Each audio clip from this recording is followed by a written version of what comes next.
Welcome to Perkins Online, the Thinking Person's talk show. Now here's your host, Wilmot Mutty Perkins.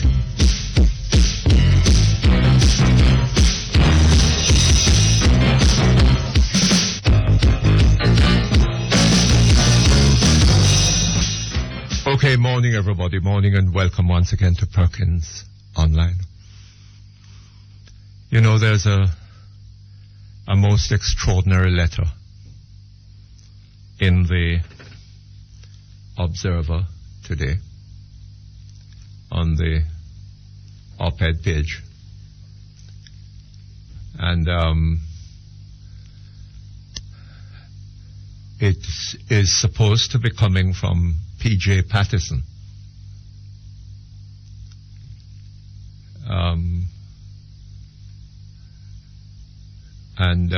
I'm just wondering whether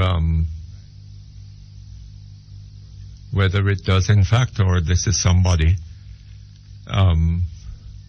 trying to further injure the reputation, or to injure the reputation of Mr. Patterson.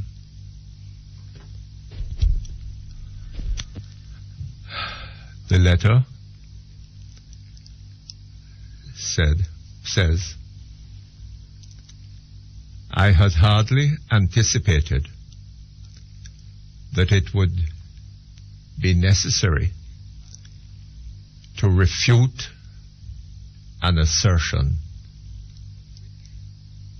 which I never made, but which was once again attributed to me in your editorial of Wednesday, June 4th. It hardly requires the skill of highly experienced editors and senior journalists, as the Observer employs, to realize the mischief which can ensue when a single sentence is truncated and an essential portion is omitted to leave an erroneous impression. At no time have I said the law should not be a shackle. Period. I don't know who has ever accused Mr. Patterson of saying that the law should not be a shackle. I have myself said over and over, I don't think that there has been a month in which I have not said, well, since the statement was made, I don't think that there has been a single month in which I have not made some reference to it. But not that the law should not be a shackle, but that the law is not a shackle. Now, what I did say, and find no cause to retract, was, quote, the law is not a shackle to enslave. It is a tool of social engineering. The law is not a shackle to enslave. It is a tool of social engineering. Now, we'll come back to that. I have always believed that no one is above the law,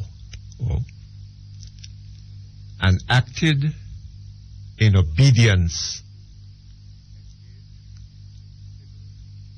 to the law. Even those who engage in civil disobedience must accept being subject to the law, and whatever penalties, sanctions apply. Penalties, whatever penalties. Where are we now? Boy. Accept being subject to the law and whatever penalties or sanctions apply. It is clear that unusual situations may arise where validating legislation, unusual circumstances may apply where validating legislation becomes essential, but final resort to this should be confined to exceptional cases. I don't know what that means. Anyway, I too support the position that the spirit of the law is important. But I also fervently believe that the laws, if they are to be fair and just, do not require that they remain unchanged forever.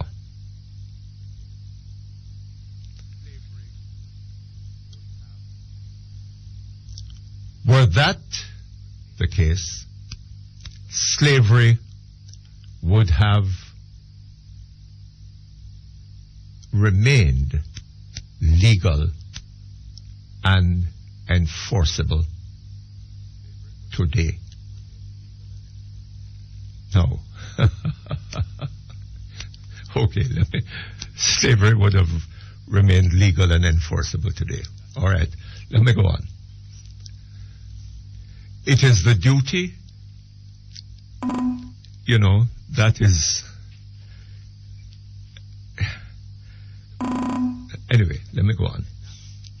It is the duty of the legislature in a democracy to enact such alterations as become desirable with the passage of time.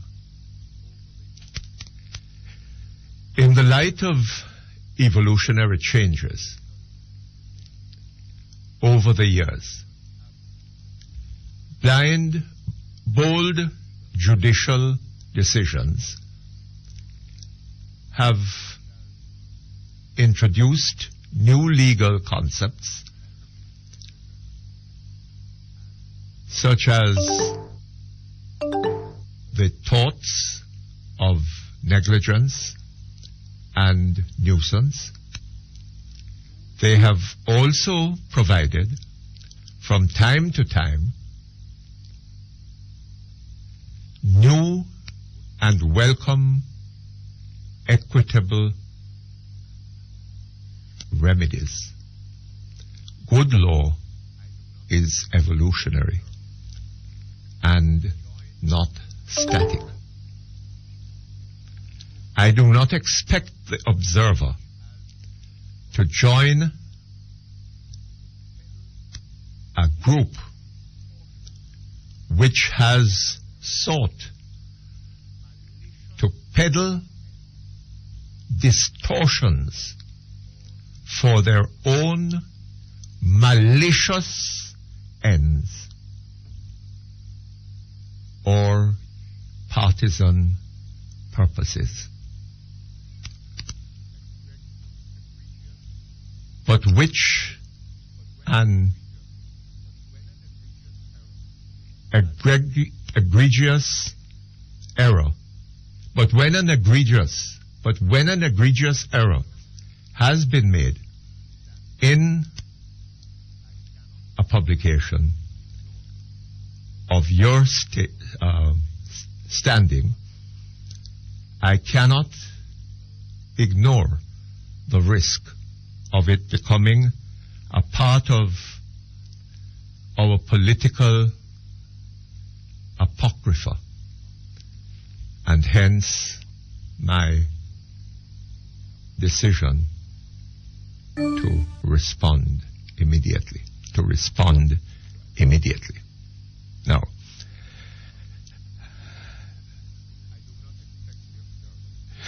where do I begin? I do not expect the Observer to join a group which has sought to peddle distortions for their own malicious ends and or partisan purposes. Now, I have been talking about this problem, this statement made by Mr. Patterson. There has been scarcely, I think, a month in the last, well, the statement was made by Mr. Patterson about 10 years ago. It was made following one of the matches leading up to Jamaica's participation in the World Cup.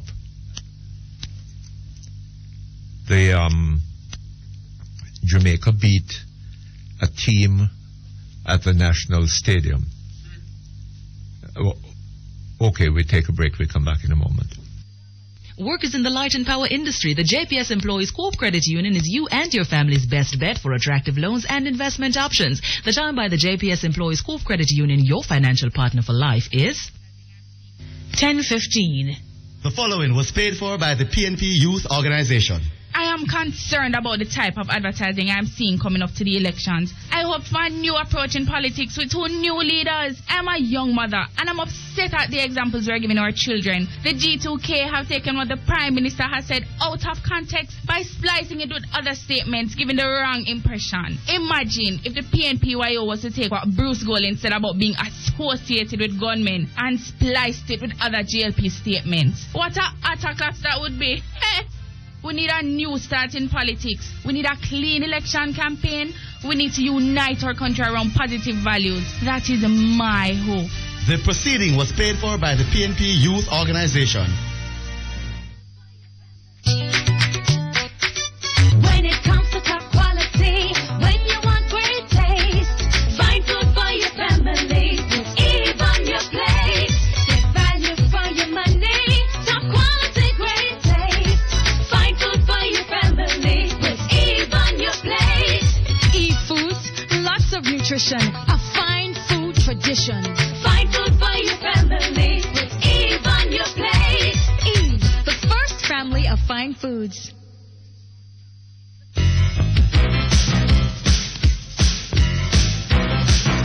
You're listening to Perkins Online, the Thinking Person's talk show. Our phone numbers are 968-4901, 968-4902, 968-4903. Our local toll-free line is 1-888-991-4072. Or you may call our international toll-free line at 1-866-LINK-106. That's 1-866-5465-106. Courtesy of the People's Telecom of Jamaica Limited, providing unbelievably low rates to call the US, Canada, and UK landlines all day, every day. You can also log on and listen to Perkins Online live on the World Wide Web, free at www.go-jamaica.com. Now back to Perkins Online on Power 106 FM.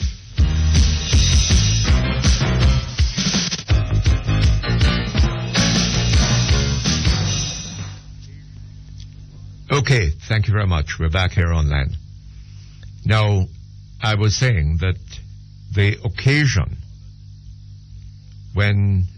upon which Mr. Patterson made this statement followed a football match held at the National Stadium,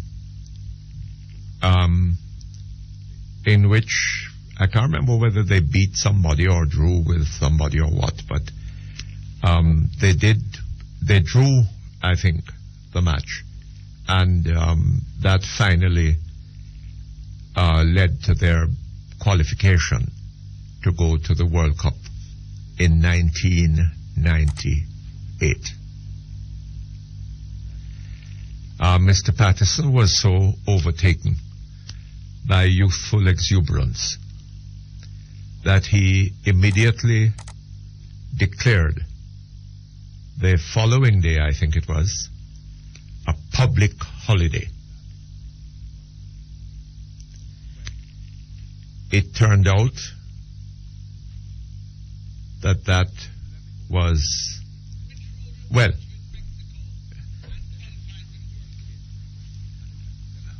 let me hold back on that a bit, right? And let me deal with this statement that let me say that I have been talking about this statement that he made about the law not being a shackle almost every week. It must be on average at least once a week since the middle of 1998. That's just under 10 years. And so far as I am aware, well, and what Mr. Patterson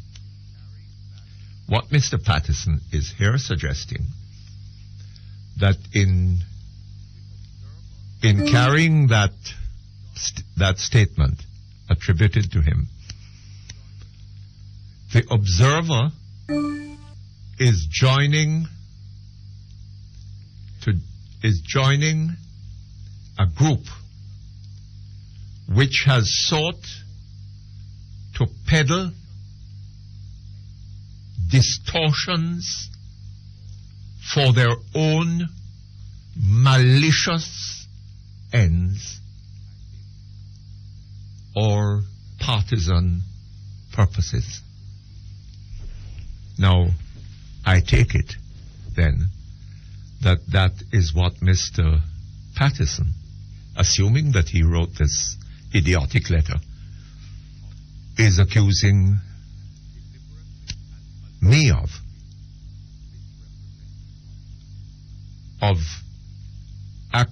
deliberately and maliciously misrepresenting what he said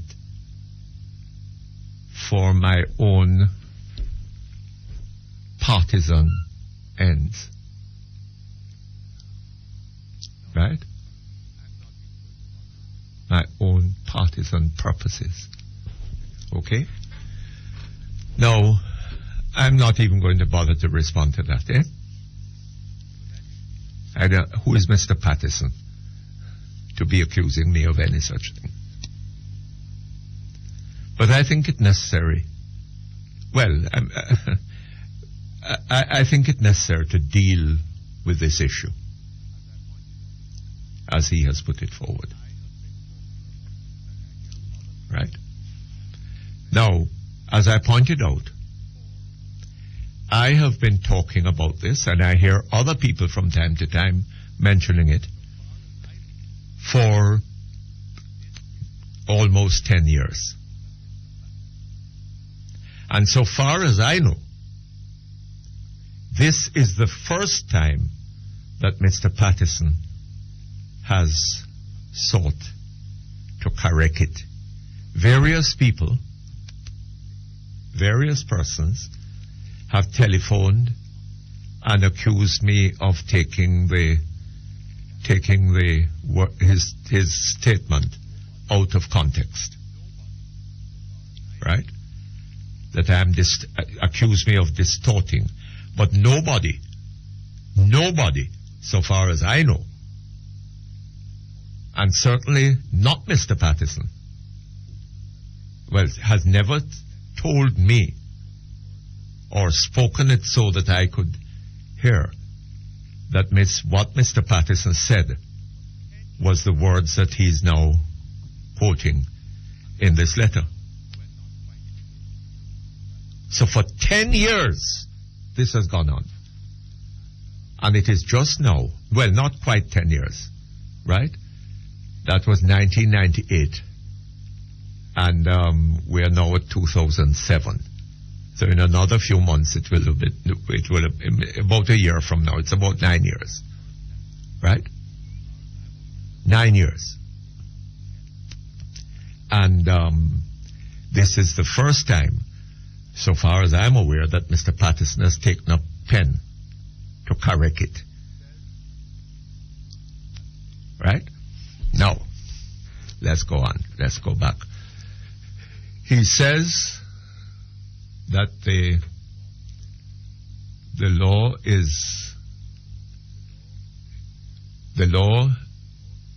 evolves, eh? The law evolves.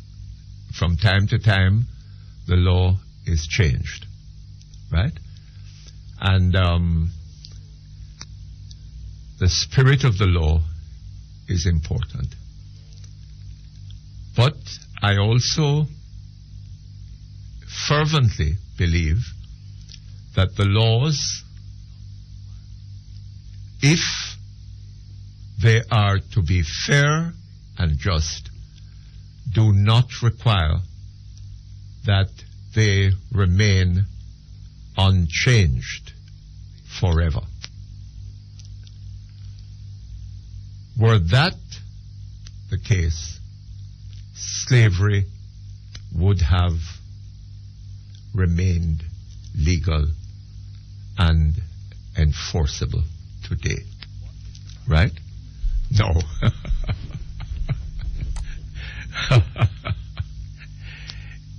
What Mr. Patterson did following that football match, apparently overtaken by youthful exuberance, was to declare a public holiday, contrary to law. In doing that, he broke the law in relation to the declaration of public holidays. Right?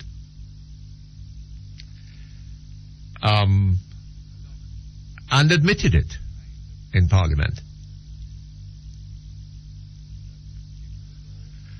Now, this kind of hypocritical nonsense that he has come with here, that if the law was not changed, slavery would still be in force,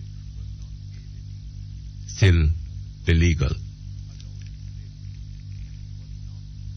Slavery was not made illegal, or the law allowing slavery was not repealed by the Prime Minister of England standing up at a football match and saying, look here, this is the end of slavery. Young Dams. Right? That is what happened. Get your grind up, nigga. The law was changed Get your grind up. by the British Parliament. Young Dams. And Mr. Patterson is seeking Get your grind to up. quit that process with the process We be assassins, we just give it in which he talked about the law not being a shadow. Listen, boys, swing my ground. Or anyway, We be assassins, we just give it out there. Rockin' like me, in a fight the front door. Right? And then went into Parliament and said that it is he was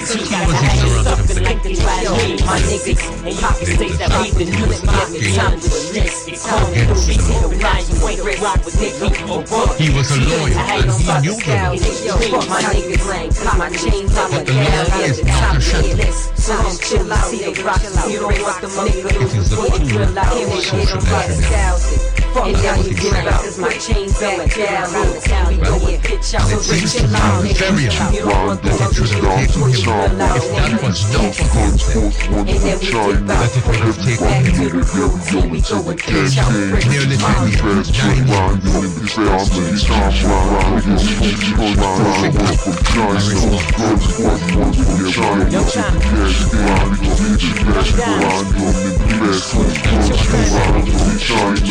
Get your the law is not a shadow. So what does that statement mean? How does that change in any really significant way the statement that he made? He broke the law. He broke the law. He didn't go to Parliament and said, let us enact legislation to allow for a public holiday in celebration of this football match. He didn't do that.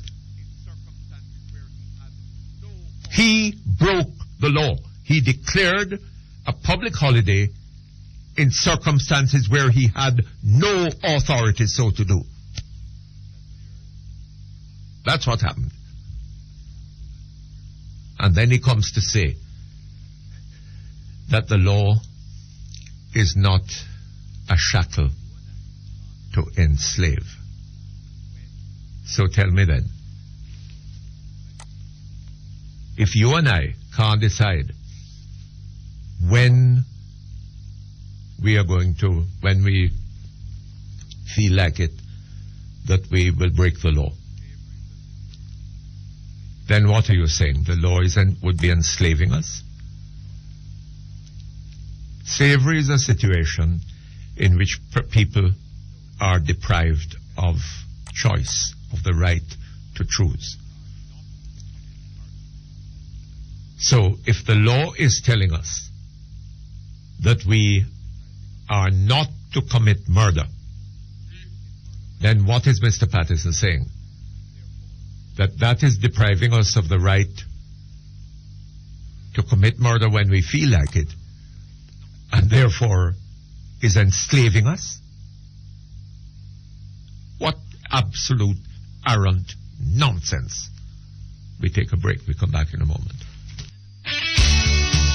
Ideal Finance Corporation, 17 Ripon Road, Kingston 5, offers competitive interest rates on your investments and attractive foreign exchange rates. Call 960-639024. The time by Ideal Finance Corporation is 10:30. Today's weather brief is brought to you by Meloy's Distributors Limited and Lloyd's Sales Hardware, 98 Red Hills Road, Kingston 19. Now open, 145 Constant Spring Road, Kingston 8. Before you buy, compare our prices, because nobody beats us. Nobody. Meloy's Distributors Limited and Lloyd's Sales Hardware, 98 Red Hills Road and 145 Constant Spring Road. Massive sale on steel, lumber, 5/8 4-ply, cement and more. Take our competitors' quotations to us and we'll beat the prices, because nobody beats us. Nobody. Telephone 969-3382. That's 969-3382. Now for today's weather brief.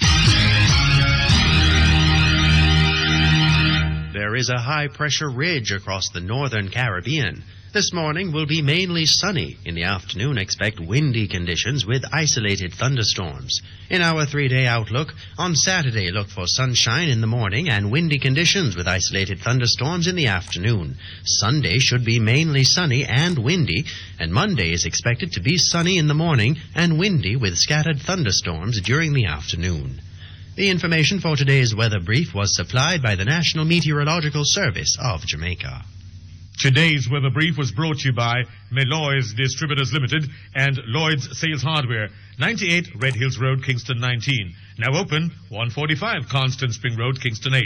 Before you buy, compare our prices, because nobody beats us. Nobody. Think comfort. Think Carrier, the world's most trusted brand in air conditioning. More homes, hotels, and businesses use Carrier air conditioners because they have a proven record for the coolest, most reliable, and energy-efficient units on the market. All teamed with great service and affordable prices. Call CAC 2000 Limited, 1-888-991-5921, and refresh yourself. Carrier, tune to the experts.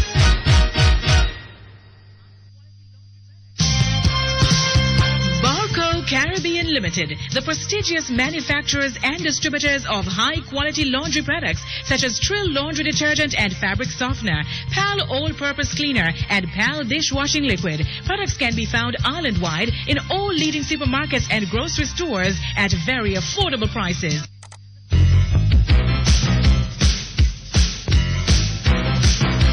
You're listening to Perkins Online, the Thinking Person's talk show. Our phone numbers are 968-4901, 968-4902, 968-4903. Our local toll-free line is 1-888-991-4072. Or you may call our international toll-free line at 1-866-LINK-106. That's 1-866-5465-106. Courtesy of the People's Telecom of Jamaica Limited, providing unbelievably low rates to call the US, Canada, and UK landlines all day, every day. You can also log on and listen to Perkins Online live on the World Wide Web, free at www.go-jamaica.com. Now back to Perkins Online on Power 106 FM.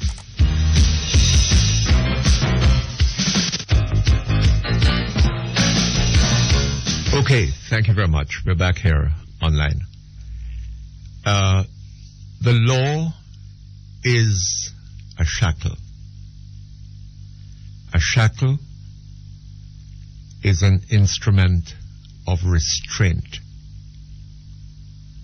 When you shackle an animal or whatever, right, you restrict its movement.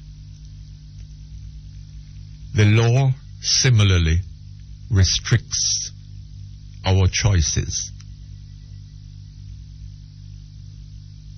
Right? We are free to choose what is lawful.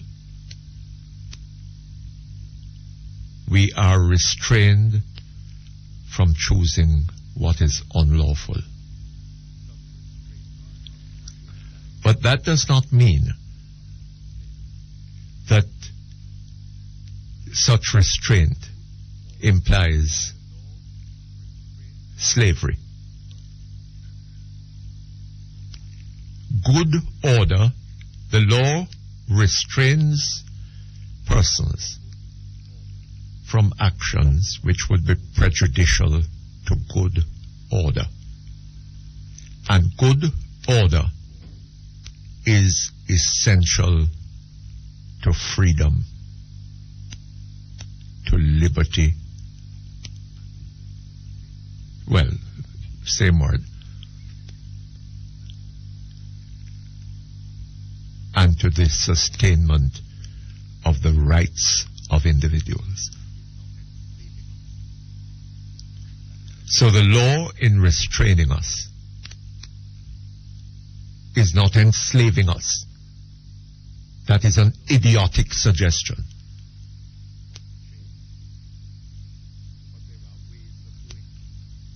And the law, from time to time, must be changed. But there are ways of doing that.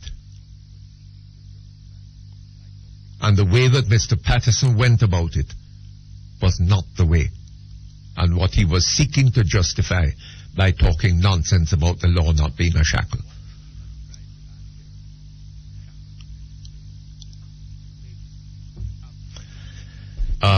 What he has tried to add here, a shackle to enslave, makes absolutely no difference to the absurdity and irresponsibility of what he said. If even he had said what he has written here, he should be ashamed of himself. Because to suggest that the law, by restraining persons, by holding them back from certain actions, would be the equivalent of enslaving them, is absolute, unadulterated rubbish.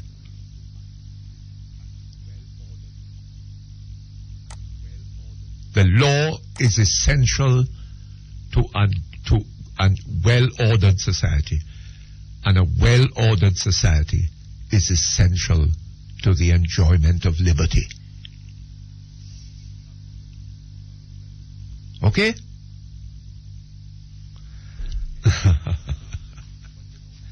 Absolute nonsense. Anyway, but you know, Mr. Patterson, I don't know. I remember once he made a statement, another statement that I quoted repeatedly. I think it had to do with what was it now? Anyway, I was on a program, a television program one night with Ronnie Thwaites and Barbara Gludon.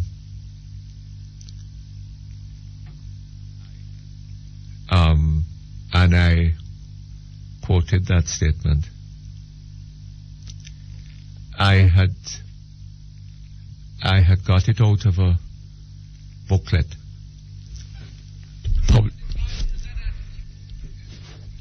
Yes, it was a statement that he made at the Values and Attitude Conference. And it was published by a Jamaica information service in booklet form. And the statement was that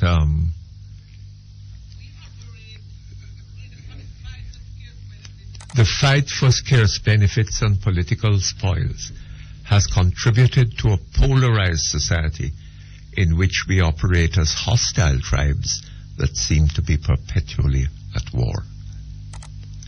And I quoted that statement. I think it was that statement on that program. And he telephoned the program, television program, and said that that was not true. He had not said that. And then some months later, an election was coming up, and they were having a debate between the two sides on TVJ, I think it was. And they invited David DaCosta to come down here to Jamaica to be a member of the panel. And I gave David a copy of the booklet, you know, and suggested that he ask him about this. And David asked a question in which he repeated those words: the fight for scarce benefits and political spoils has contributed to a polarized society in which we operate as hostile tribes that seem to be perpetually at war. And he said, I crafted those words myself.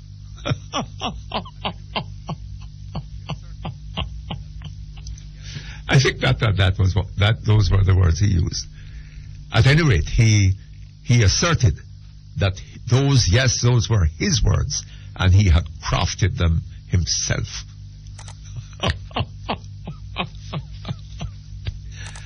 And then am I might have bothered to tell you about his statement that we had been in school together.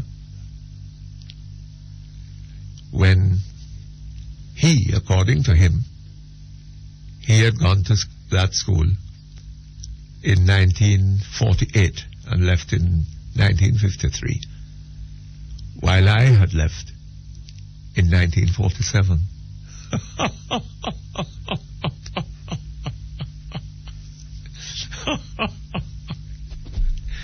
Anyway, I think, Mr. Patterson would do himself a lot better to stay out of this kind of rubbish. Poor man. Okay, let me ask you something. I've been going on for some time, taking up a lot of time. But a couple of things. Did you see a picture on CVM television last night, or footage of the Prime Minister of Jamaica, Sister P, addressing a crowd in her people in her at a meeting in her constituency?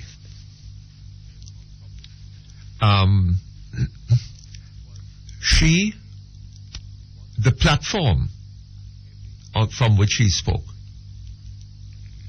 was behind what seemed to me a heavy metal grill. And the people, and it looked as if this was on a house, it seemed higher up than the crowd. So it looked as if it was at least the second story of this house, with this solid grill, heavy grill,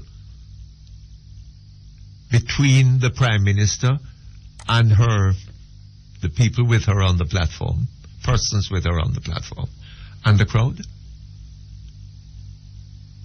I've never seen this before. I wonder why this was.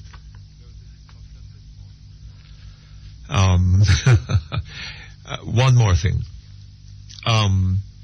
There was a discussion this morning. They were in Christiana, and they were interviewing the candidates coming up in the election in that constituency, Mr. Audley Shaw, and I can't remember the name of the People's National Party one. And in the course of the interview with the PNP candidate, they said to him something about, or the interviewer said something to him about the People's National Party having been in office for 18 years. And he said, "Oh, but what is that? That's nothing. It took Lee Kuan Yew more than 40 years to develop Singapore." And, they allowed it to pass, which I think is very wrong, because that is transmitting misinformation to the Jamaican people.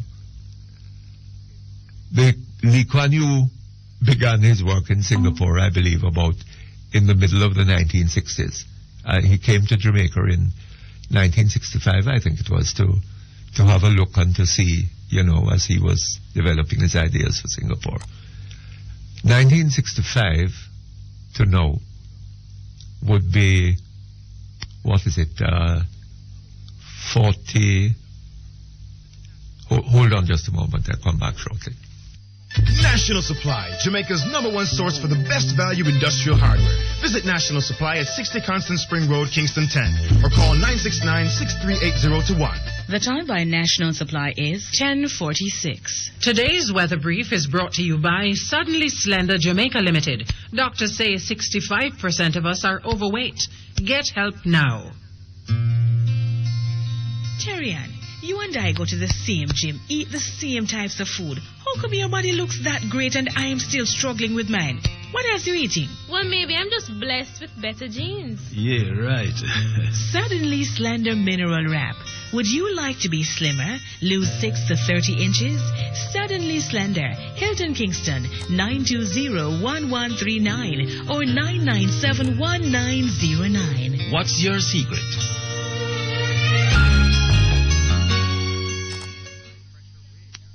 Now for today's weather brief. There is a high-pressure ridge across the northern Caribbean. This morning will be mainly sunny. In the afternoon, expect windy conditions with isolated thunderstorms. In our 3-day outlook, on Saturday, look for sunshine in the morning and windy conditions with isolated thunderstorms in the afternoon. Sunday should be mainly sunny and windy, and Monday is expected to be sunny in the morning and windy with scattered thunderstorms during the afternoon. The information for today's weather brief was supplied by the National Meteorological Service of Jamaica. Today's weather brief was brought to you by Suddenly Slender Jamaica Limited. Feel better, look better, improve your health. Call 920-1139. The following was paid for by the PNP Youth Organization. I am concerned about the type of advertising I'm seeing coming up to the elections. I hope for a new approach in politics with two new leaders. I'm a young mother and I'm upset at the examples we're giving our children. The G2K have taken what the Prime Minister has said out of context by splicing it with other statements, giving the wrong impression. Imagine if the PNPYO was to take what Bruce Golding said about being associated with gunmen and spliced it with other GLP statements. What a utter collapse that would be. We need a new start in politics. We need a clean election campaign. We need to unite our country around positive values. That is my hope. The proceeding was paid for by the PNP Youth Organization. So, who is the lucky bride? Lucky who? I just picked up my suit from Victor Wilson Bespoke Tailor. From foreign? No! Victor Wilson Bespoke Tailor, Shop 47 Twin Gates Plaza. Their suits are equivalent to suits from West End London. But Bespoke Tailor is a Jamaican tailor right a yard. And them have the best tailor-made suits about you. Bespoke Tailor? No wonder I thought you were spoken for. Victor Wilson, Bespoke Tailor, 926-7587.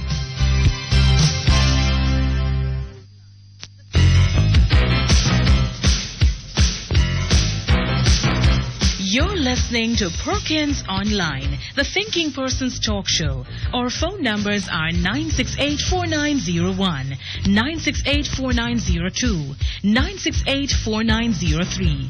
Our local toll-free line is 1-888-991-4072. Or you may call our international toll-free line at 1-866-LINK-106. That's 1-866-5465-106. Courtesy of the People's Telecom of Jamaica Limited, providing unbelievably low rates to call the US, Canada, and UK landlines all day, every day. You can also log on and listen to Perkins Online live on the World Wide Web, free at www.go-jamaica.com. Now back to Perkins Online on Power 106 FM.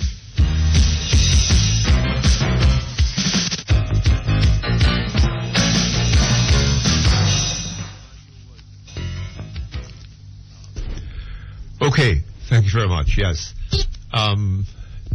Lee Kuan Yew was at it in 1965, I think. I can't remember how early it was that he had become Prime Minister. But 1965 to now would be just about 40 years, little over 40 years.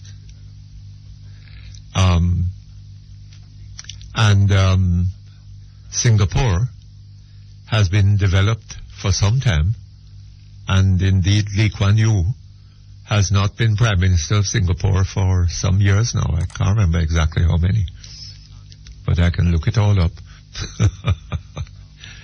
Okay, so the government can't get away with that one, right? They're not going in anything remotely resembling the direction in which Lee Kuan Yew was taking Singapore. Not remotely. Okay, so that's absolute nonsense. And they shouldn't have allowed him to get away with that. Give people the impression that that they're going in any constructive course. All right, let's go to our telephones. Hello? Hello? Hello? Yes, good afternoon to you. Perkins, how you doing? What the devil is going on? Good morning. Perkins, how you doing? Not too bad, thank you. Councillor Myers. Yes, Line 7. Yes, Councillor. Yeah, man, we're having a massive demonstration up in the area here about water. Oh, is that so? Yeah, man, and it's terrible, especially all the areas leading up to the square. Uh-huh. The Goburn, Pigeon Valley, Rosal, Mount Ogle, all over. No water is in the pipe. Oh, my God. And Mr. Perkins, is that it is so devastating that we can't understand what is going on. And over the years I talk to you and I tell you that this area is a strong JLP area. Uh-huh. And I think there is a foot of sabotage. Because they are not doing no improvement in the area. No improvement at all. And we have the demonstration this morning. Yes. I call all the media stations away from you and I don't get no response from them.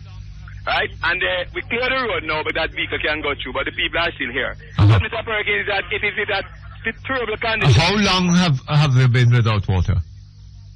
But over here we don't get proper water. I beg your pardon? You get a little bit here and there. And it is so bad now that no water at all is in the pipe. Every district we can think of don't have any running water for the past 6 weeks. And they sent one truck a while ago, and all I'm explaining to them, Mr. Perkins, that cannot work. You need some water from a area where you can pump into the Line 7 area where the people can get the water. But you have one of the biggest rivers in Jamaica running just in front of you there? Yes, but they're not doing anything because it's a West Rural St. Andrew constituency led by a JLP MP. Even the road, they start a little patching on the road, Mr. Perkins, and then patch pieces up, and then patch pieces up. Some of the road are one way because of the breaking down of the wall. But the most important thing, Mr. Perkins, a plea for the people, the water more than anything else. The water is so bad that people... All right, sir. Let us see whether we can get Mr. Robotham. And I tell you something. I'm going to ask you to leave a telephone number with us. Okay. And if we can get Mr. Robotham, then we'll be able to call you back if need be. Mr. Perkins are willing to sit down with them and explain and show them how the system can work better. Robotham, is it? The gentleman at the Water Commission for Cannon. Implication. Yeah. Because the people they are getting serious and serious. Yes. Mr. Perkins. All right, leave a telephone number with us. Okay? Just hold on. Okay, hello? Hello? Yes, good morning, sir. Greetings, Mr. Perkins. Uh-huh. Royal Ethiopian Judah Coptic Church, Michael Royce. Yes? Oh, yes, sir? Not too bad, thank you. And you? Hanging in there. Uh-huh. I left a little package with you. I don't know if you received it. No. Well, I left at the front desk down at House 106 for you.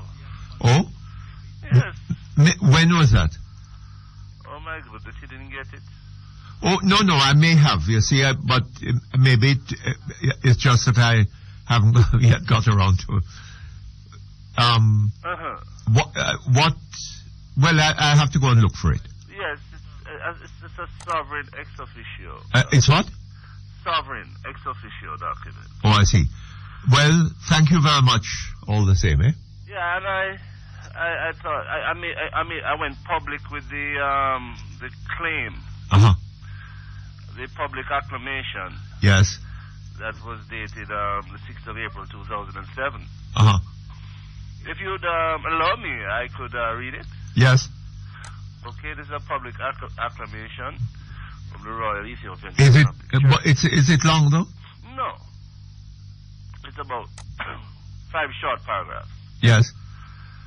Alias Selassie, Justify Royal Ethiopian Judah Coptic Church, Michael Royce, do publicly acclaim the undaunted sovereign divine autonomy of the monarchy of Haile Selassie I First Rastafari, theocratic government to creation, especially on the Isle of Jamaica, Zion Gates.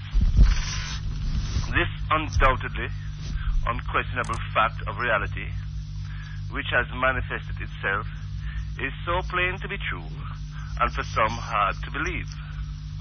This manifest glory, now being heralded to creation, whose credentials have been fully represented and made known to all, is just exactingly so. What is the purpose of this document? I beg your pardon, Mr. Perkins. What is this document for? Well, this is the wealth of the nation, Mr. Perkins. The wealth of the nation. Yes. Therefore, it goes without saying that the rights and privileges,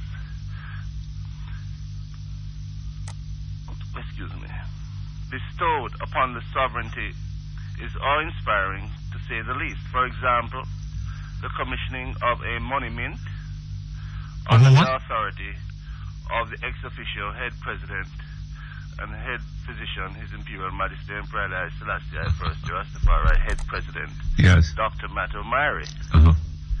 However, there are many more unquestionable attributes, such as the free zone status, which is now legally binding and must be availed immediately by any and yes, and we have a lot of people holding on, you see. Yes, I won't be much longer, Mr. Perkins. But well, I think that they must have got an idea of what it's about. I know. Perkins, All right. Thank you very much. All the best to you. Okay. Hello. Hello. Yes. Good. Good morning, Mr. Perkins. Sir. Yes. I hope I find you in superb health. Well, reasonably so. And also enthusiastic enough to overcome the heavy hands of your critics generally, Mr. Perkins. Oh, I don't mind being criticized, sir. Nothing at all wrong with that. I do a lot of criticizing myself. You know you are strong, Mr. Perkins, so keep strong. Well, I hope so. Okay. I would highly appreciate, Mr. Perkins, your usually honest and non-biased opinion on some very unethical happenings emerging on the political landscape of this country. What my concern is, Mr. Perkins, we usually have a number of community development projects, some being initiated and some completed in communities throughout this country, for which the governing party takes full and undeserving credit for, to the extent that any handing over or opening ceremony being held, only PMP representatives and supporters dressed in their colors are seen participating. Would you give me an example of this? Very recently, Mr. Perkins, the Braze revered its opening. What transpired, Mr. Perkins, is that none of the opposition political representative was invited. The caretaker for the Jamaica Labour Party was not invited. The councillor caretaker was not invited. To make matters worse, the PMP supporters were well attired in their party colours at the function. Mr. Perkins, the whole function took a party slant and image. What you're saying is that is 11:01. Montego Bay, rush to Crichton Brothers Giant Yard Sale and get super discounts on hardware, houseware, cement, plumbing and electrical items and much more. Lower Bevan Avenue, Montego Bay. Telephone 952-4320. Crichton Brothers Giant Yard Sale this weekend, July 6, 7 and 8. Don't miss it.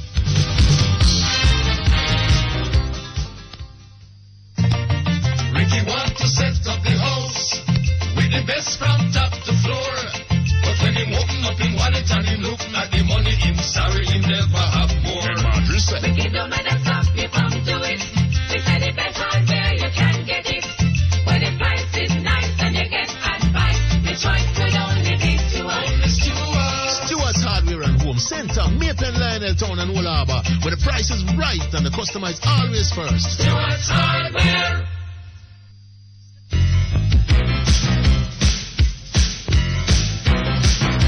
You're listening to Perkins Online, the thinking person's talk show. Our phone numbers are 968-4901, 968-4902, 968-4903.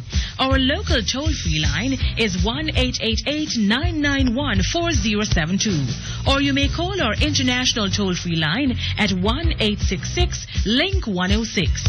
That's 1-866-5465-106. Courtesy of the People's Telecom of Jamaica Limited, providing unbelievably low rates to call the US, Canada, and UK landlines all day, every day. You can also log on and listen to Perkins Online live on the World Wide Web, free at www.go-jamaica.com. Now back to Perkins Online on Power 106 FM.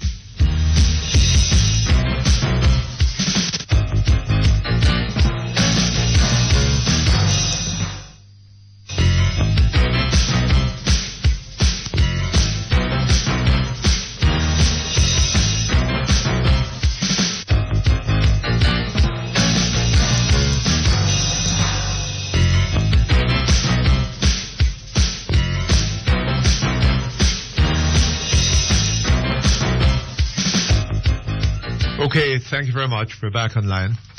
Yes, Mr. Perkins. Let me. Incidentally, may I just say that we've been trying to get Mr. Buchanan at the Water Commission, and I'm told that he's not in office and that his cell phone isn't being answered, or it's turned off or something. Hello? Yes, Mr. Perkins. Yes. Let me clearly identify the constituency, sir, and the division. It is the Northeast St. Elizabeth constituency, and this is the Braze River division. And I was highlighting to you the fact, sir, that the post office was opened, and at that point in time, prior to the opening, the Jamaica Labour Party parish councillor, or the caretaker, was not invited. Neither was the constituency caretaker for the Jamaica Labour Party. All persons from the People's National Party were seen there. Yes, they were invited. Because, incidentally, sir, the planning and organization was done by the councillor, which is a People's National Party councillor. And no invitation was extended to the caretaker. Well, are you going to really get hot under the collar about that, sir? No, Mr. Perkins, but we should not. But at the same time, this project is not a party project. I'm well aware of that, and this project ought to be a people's project. Yes. Of which all and sundry should be invited. Those who couldn't attend just couldn't attend. Those who could attend should share in giving opinions and ideas as to the project. Yes. And but what has been happening is that the People's National Party has been using these projects to highlight themselves as if they are really the ones as a party. Well, you know, doing sir, these things. if I were you, what in your position, what I'd be saying is that it is very odd that after 18 years in office, all that they can depend on to justify, well, I don't know. I mean, that the opening of a post office in Braze River should be of such enormous political consequences in their view, right? I am in agreement with you, Mr. Perkins. Okay, well, that's about it. I don't see that there's any need to sort of go much further about it. But let me tell you something, Mr. Perkins. What I did as a caretaker, because I am the caretaker for the Braze River division, I found myself there. I was in the crowd. Though I was not invited, I made sure that my presence was felt. And I sat amongst all the comrades. Yes. But what was ironic of Mr. Perkins was that though I was welcomed, I was not given an opportunity as the other representatives of the People's National Party were given opportunity to even say something. All right, well, so what? I mean, that's nothing to make a great fuss about. Just tell your people when you get the chance that that after 18 years in office, Lee Kuan Yew wasn't just opening post offices in the equivalent of Braze River. Okay. Thank you very much. Okay, all the best to you. Okay, hello. Good morning, Mr. Perkins. Good morning to you, sir. How are you this morning? Not too bad, thank you. And you? Okay. I have two questions to ask you. Eh? I have two questions to ask you, man. Yes, sir. First one, you ain't know me, right? What? You ain't know me. I Don't know me. don't know you. No. All right. Would you call me now and give me some money to go and pay somebody out to the bank? Would I call you and give you some money? Well, I wouldn't do that with somebody that I don't know. Definitely. Uh-huh. Well, I heard him on the last week or a couple of days saying God, working with God and God called him. And look up in his Look here, sir. Let me tell you something, you see. I have respect for God. Definitely. Right? Yeah. And I don't play around with God's name. No. Right? And I think that it is disrespectful and sacrilegious for people to be paying the kind of, doing the kind of things with God's name that they're doing in this country. Right? Definitely. Uh-huh. You can't dare and sit with God. Well, So many men that working with God, so much years, and God will tell you, say, you must go out and tell others what's going to happen, or who will be the Prime Minister, or such a Yes. like. well, it has even been suggested, sir, that God might indulge in political crookedness, right? One person is supposed to have said that that if people go and put their X against the bell, God will change it around and push it up to the head, around the head. Definitely. Right? You know? I mean, I think that this is, I'm amazed that the Christian church has sat down and listened to rubbish like this and had so little to say. That is what I want to say now. The church don't hear all these things and know these things. Look at this next one now. The government going to roll back the ages of the children just to get votes. The government is going to roll back the ages of the children to get votes? From 18 to 15, 16. To get votes? Yeah, but how? No, because if you know... roll back the ages how? Yes, that a child at 15, 16 can vote. Oh, no. This was a suggestion made by the president of the Jamaica Agricultural Society. Because that law shouldn't pass. Mr. Grant, no? That law should not pass. Well, no, I don't think anybody is taking that seriously, sir. You know, because I mad about that, man, because that me to say at 15, 16... No, there's nothing to be mad about. I don't think that anybody is taking that seriously. That's why I really call to know that if that law passing... No, I don't think so. Could never. No. We could never stand up for that. No, it's nonsense. It's definitely because I say I'm not a politician, but where the truth is lie, you have to explain it. Yes, indeed. Because I know God not going to tell you if you going to be a judge or a barrister.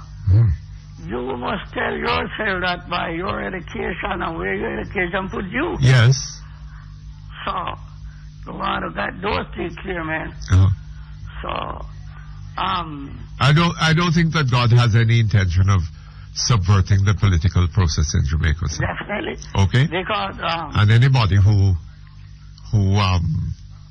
who would suggest or would go along with such a suggestion Yes, sir. is not deserving of our respect. Last thing, Mr. Perkins. Yes. Now, if I was a man, I mean to say, if I was hardly man, I tell you, to be truthful, this government could never get me following that. I don't know. Why? You know the reason why? You say, if I rape my wife, can I rape my wife? Huh? That law shouldn't be passed. Eh? That's one of the law that shouldn't pass, you know. What? Which one? A man rape his wife. A Oh. man cannot rape your wife. Huh? Well, I think you can. Because, look, a man do life sentence now, the couple of months are gone. Uh-huh. Where them say rape him wife, how can you rape your wife so often? You can rape your wife. So those laws shouldn't be passed, man. Eh? Those laws shouldn't be passed. Why not? If you want to do something, if you want to do something that your wife doesn't want to do it, right? And you force her into doing it, and you know what something I'm talking about. Well, That's rape. That should be no rape. Huh? Yes, that's rape. And that man knows and do life sentence. Well, I don't know. Has he been sentenced to life imprisonment?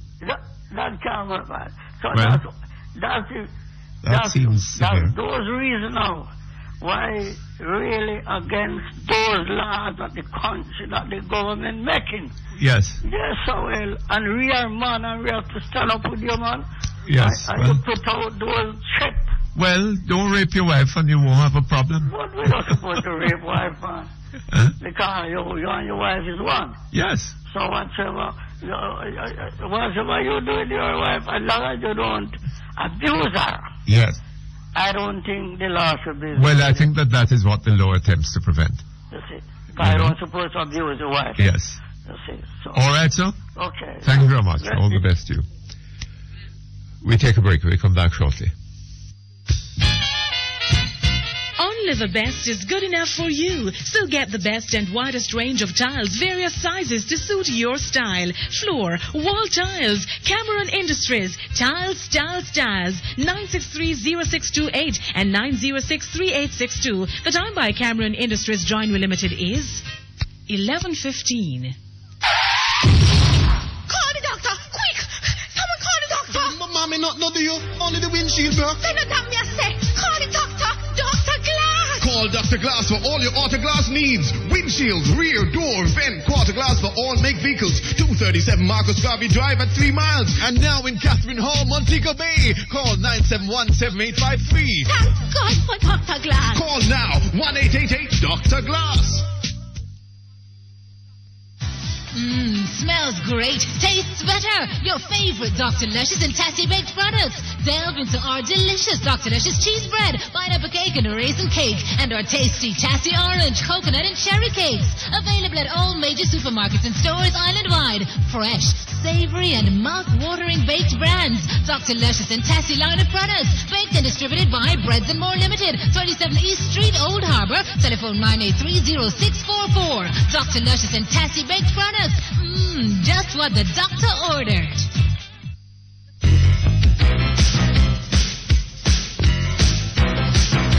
You're listening to Perkins Online, the Thinking Person's talk show. Our phone numbers are 968-4901, 968-4902, 968-4903.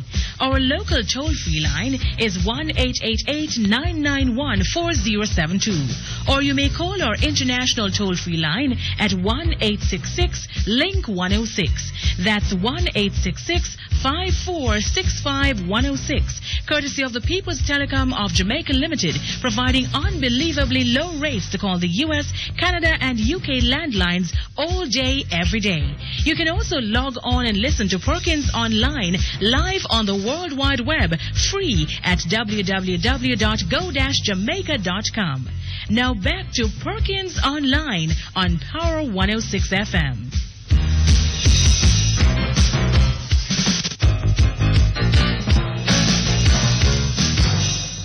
Okay, thank you very much. We're back here online.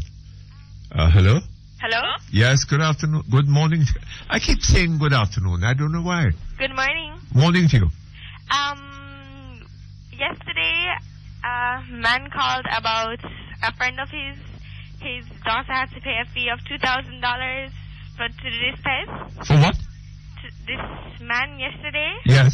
He called Daughter paid a fee of $2,000. to do that test. I'm not going to call the school. I know the school because Oh, I see. I had to do the test last year. Uh-huh. It's not a test for making it into the grade or what? Yes. It's actually a placement test, let's say. Uh-huh. Your child learns by sensing and feeling. Okay, so they put you in a class where everybody learns the same way.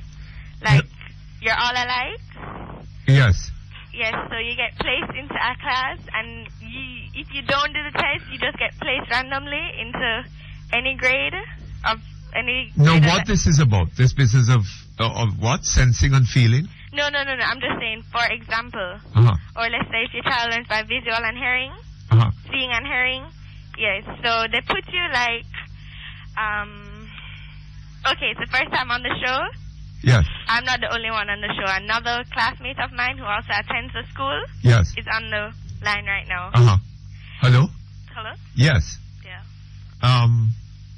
Go ahead. Yes, so you pay the fee to do the test. You sit the test, they ask you questions about yourself, like what you like doing in your spare time and kind of person you're, and they have a couple of questions that like mental questions. Yes. And then okay. I'm a bit nervous right now, so What are you being nervous about? I don't know. I'm online. But you're doing very well. You seem very eloquent to me. Okay. Huh? Okay. Yes, ma'am. Go right ahead. And then And when your friend wants to join in, let her do. you hear that? Okay, well. Yes. I guess what you're trying to say is like the test is all about the way how you learn. So they'll ask like what kind of teacher you would like the kind of teaching techniques that the teacher does. Yes. Yes, so that's mainly what the test is kind But of I don't understand. Okay. You do How the could- test. oh, you no. Huh? Hold on. I shouldn't have expected children, who are coming into school to be asked, well, what kind of teaching techniques would you like? No, they don't really do that. They, by the answers, they say what kind of learner you are. That's why I say some people learn by seeing and hearing. Some people learn from being hands-on. Actually Hands-on. being there and experiencing. Uh-huh. Yes, so let's say we were placed into a class which was When you go to the hands-on, that's sensing and feeling or sensing and touch. sensing and touch. All Yes, right. so Now, you go to a class where all of you guys learn by sensing and feeling or all right. sensing Well, and touch. now what happens in that class? What happens in that class? What happens is that, okay, there's normally around 49, 50 odd, or no, not 50 odd, from the late 40s to 50s in our class, and the class gets divided because a teacher can't take the whole class, so the class gets divided. But that's not really the point. The point is that you do the exam, the test, right? And then they ask you like basic questions about yourself. Yes. And then they determine, I don't know where it goes to some place or some ministry or something like that. And then, yeah. You're not understanding. I'm understanding what you're saying, so far as it goes. What I don't understand is if when they say that you learn by what? Sensing and feeling? Yes, or sense and touch or visual and hearing. Well, no, I can understand the visual and hearing because that's what happened, when I was in school. Oh. Well, teachers was on the platform and teachers spoke and told you at the blackboard and, wrote things down and so on. And you read it in books and whatever. Now, what I don't understand... Pardon me? What I don't understand now is how does one learn mathematics, for example, by sensing and feeling? They learn math by sense and feeling how I'm not sure how they do it, but I know that let's say like us sensing and feeling, you can't just have a teacher talk and like write on the board. He has to like actually do it first in front of us and let us get a grip of it and learn it to do it ourselves and like that. Pardon? Well, I don't know. There are all kinds of new methods being used in the schools these days. So the test is basically being placed into one of the classes. You don't have to do the test. Yes. Because you just get placed into a class. Simple. Let me ask you something. Yes. How were children? I mean, you when you were back at age 4 or 5 and just starting out in school, and the teachers were teaching you to read. How did they go about it? Pardon me? Teaching you? Teaching you? To read. To read. Yes. Well, actually, I came from a preschool and I didn't really start in kindergarten and grade 1. So I kind of went to grade 2. And from preschool, I don't remember, they like go through the letters with you and they teach you how to pronounce them, and I guess you learn to put them together. Well, you started in preschool? Yes. Doing ABC? And and learning short the words alphabet? and short words. Learning the alphabet? And short words. Yes, like C-A-T, cat, R-A-T, Yes, and rat? rat and bat and is and so and yeah. And then you learn the months of the year and the days of the week. And yeah. I see. So, but there was a time when they had another system where you were taught to recognize words just by the sight of them?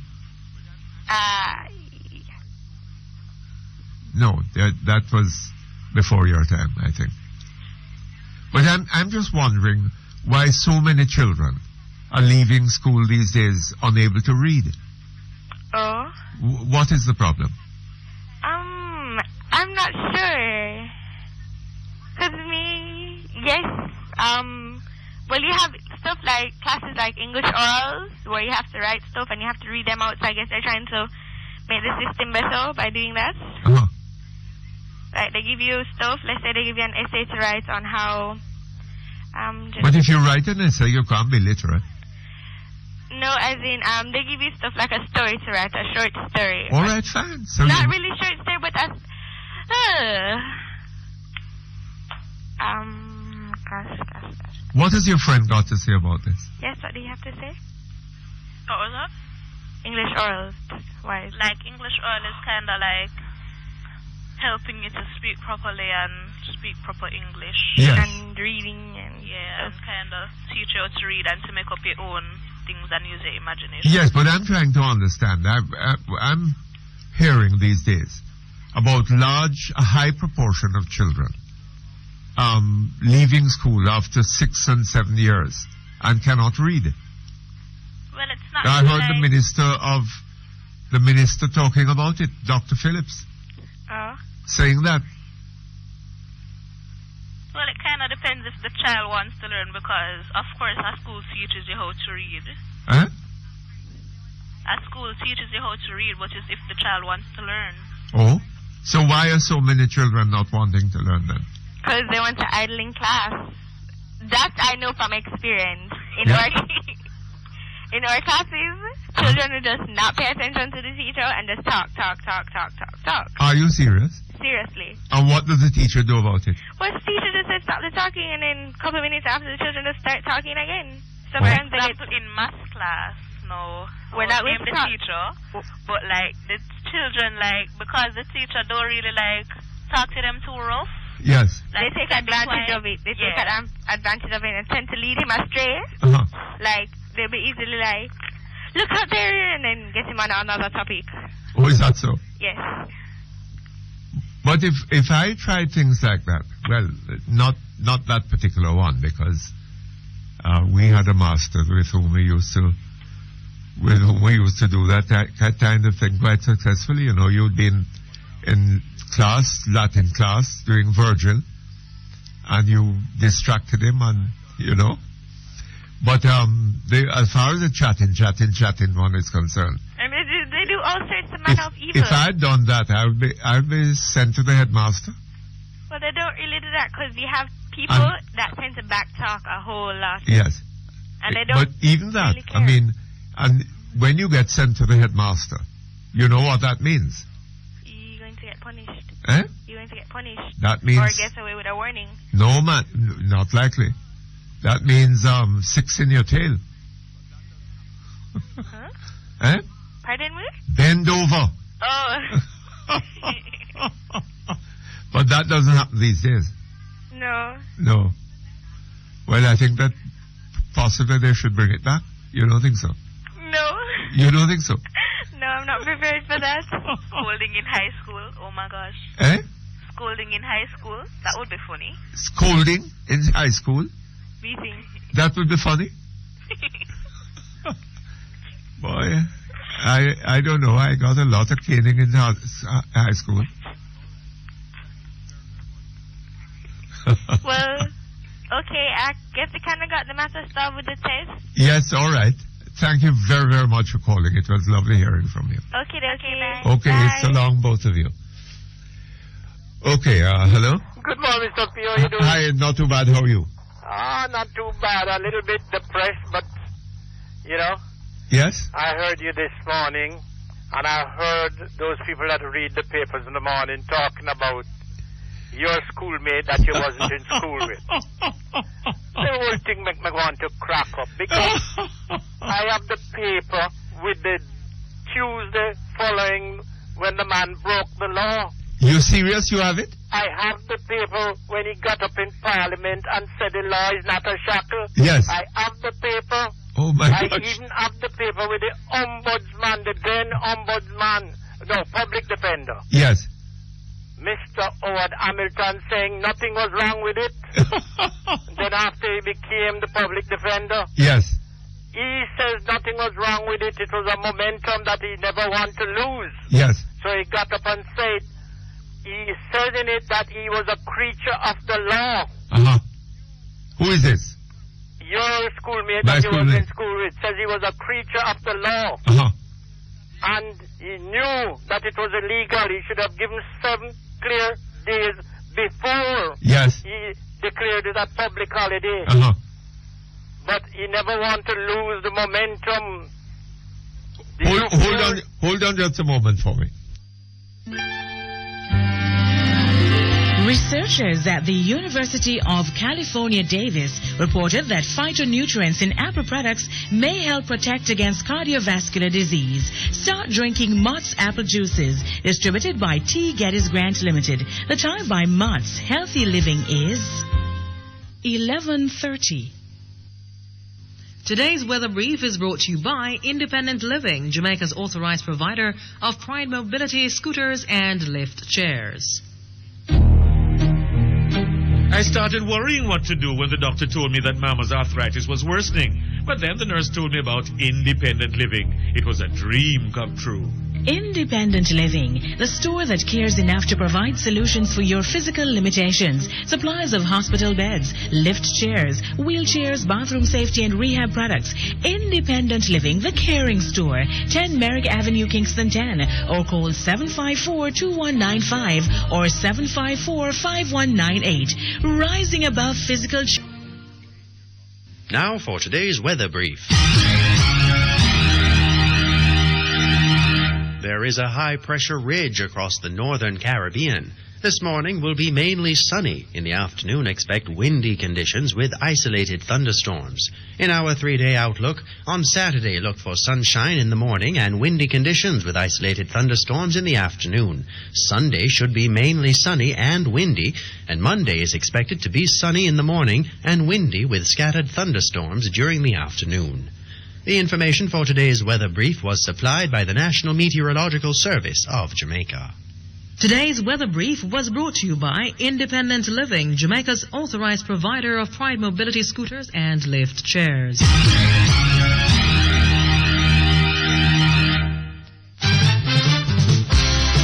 Montego Bay. Montego Bay, rush to Crichton Brothers giant yard sale and get super discounts on hardware, houseware, cement, plumbing and electrical items and much more. Lower Bevan Avenue, Montego Bay. Telephone 952-4320. Crichton Brothers giant yard sale this weekend, July 6, 7 and 8. Don't miss it.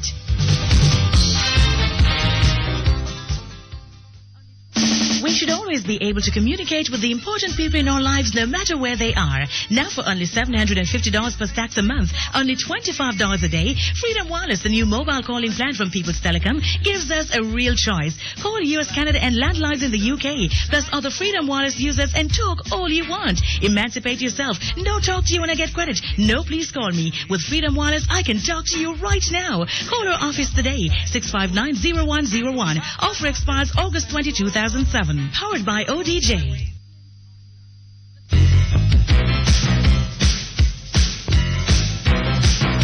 You're listening to Perkins Online, the thinking person's talk show. Our phone numbers are 968-4901, 968-4902, 968-4903. Our local toll-free line is 1-888-991-4072. Or you may call our international toll-free line at 1-866-LINK-106. That's 1-866-5465-106. Courtesy of the People's Telecom of Jamaica Limited, providing unbelievably low rates to call the US, Canada and UK landlines all day, every day. You can also log on and listen to Perkins Online live on the World Wide Web, free at www.go-jamaica.com. Now back to Perkins Online on Power 106 FM.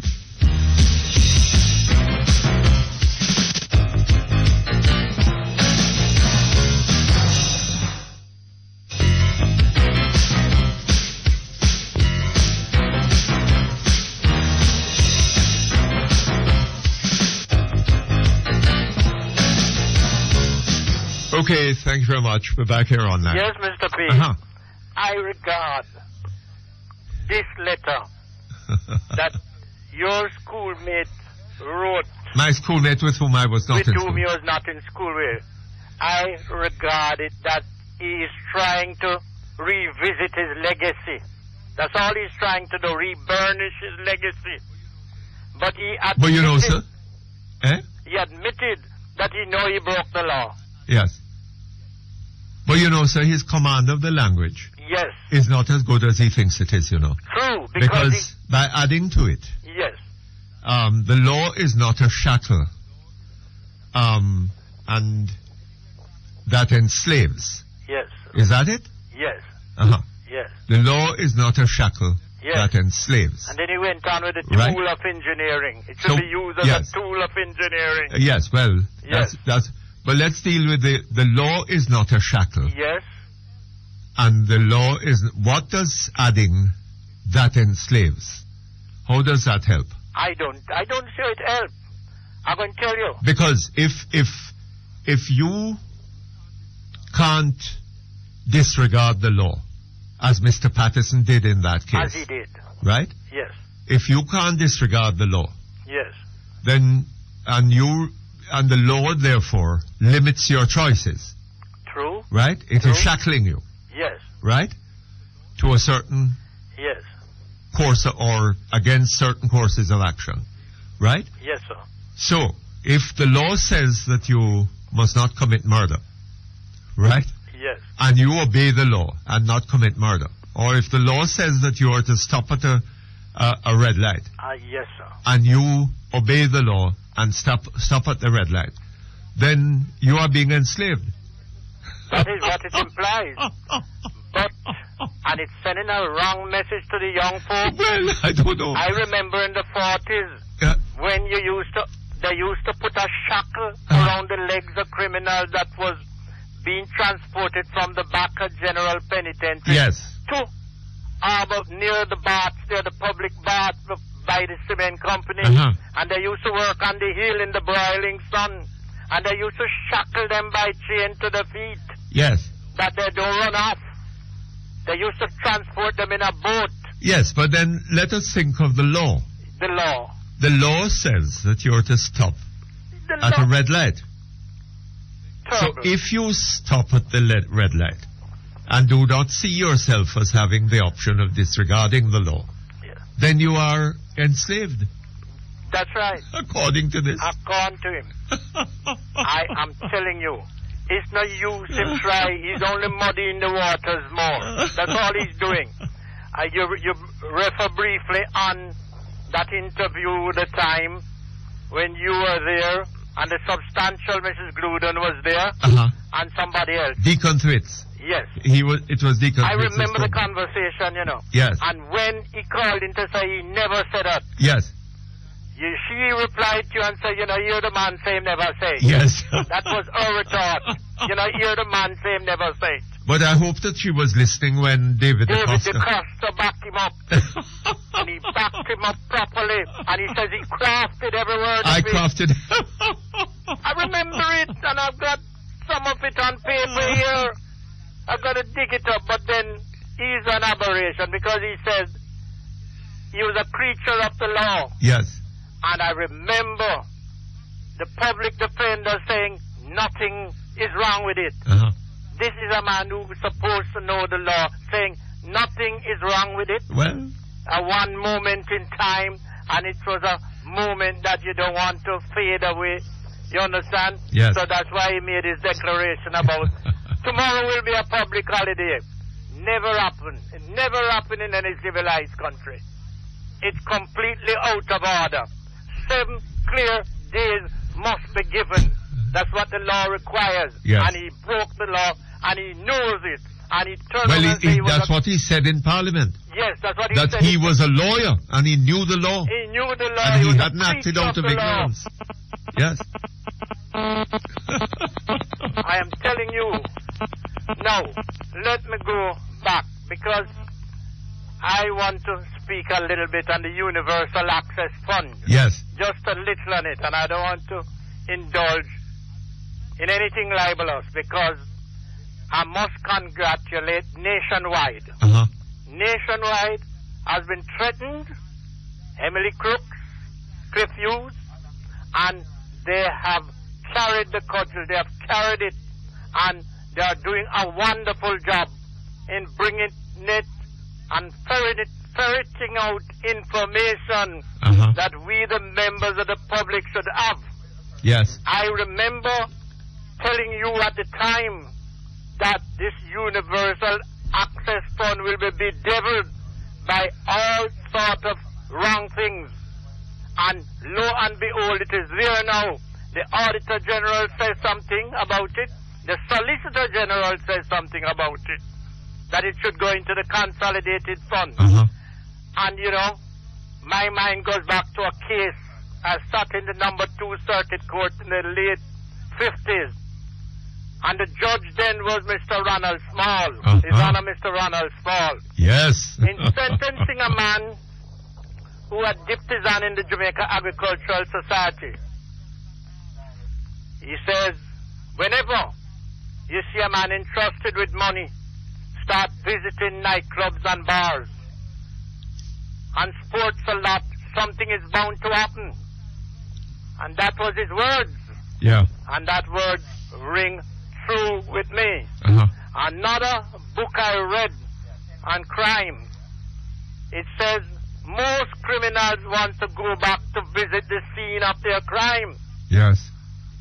And with these training that I've had, I've riveted, and I know something because when we first practice to deceive, what a tangled web we weave. Yes. When that Universal Access Fund, call it a cess, CSS, or a levy. I hear some calling it a levy. And when it was enunciated, whether 1 cent or 2 cents, and the call, a lot of people don't know it affects each and every one of us who gets a call from overseas. Yes. Whether you call it diaspora, relative, or whatever you call it, it affects us. And somebody find a niche where they could live on it as a feeding tree. And that is what came out of it now. That we hear people saying the money does not belong to the Jamaican government. It didn't drop out of the sky. Well. it belongs to somebody, and it's...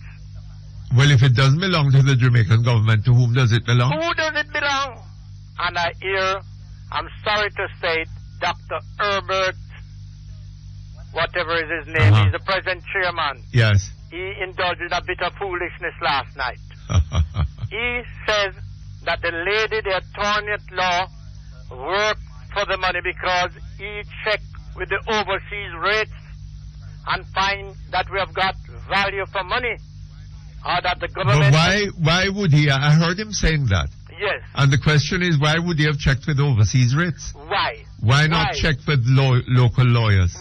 Exactly, that is the point I'm coming to. We have hundreds of attorney-at-law. And I hear them talking about the price per hour Yes, sir. of a lawyer. Yes, sir. I don't know. Is that the basis upon which lawyers are paid? I don't understand this. So we have lots of lawyers that is capable of doing the job. Yes, but how do you know how many hours? I don't know The lawyer. how we assess it. I don't know. $250 hour or whatever. That's their argument on Yes, overseas rate. What happened to our lawyers there? They're not capable? No, but how do we know? How do we know how many hours? If you hire a lawyer to do a job like that, Yes.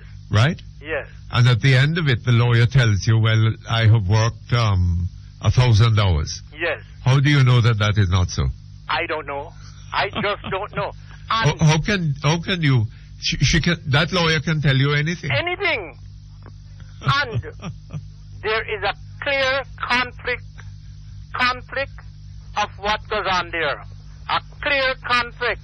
We don't have to go to no high school with that. Something is wrong and grossly wrong.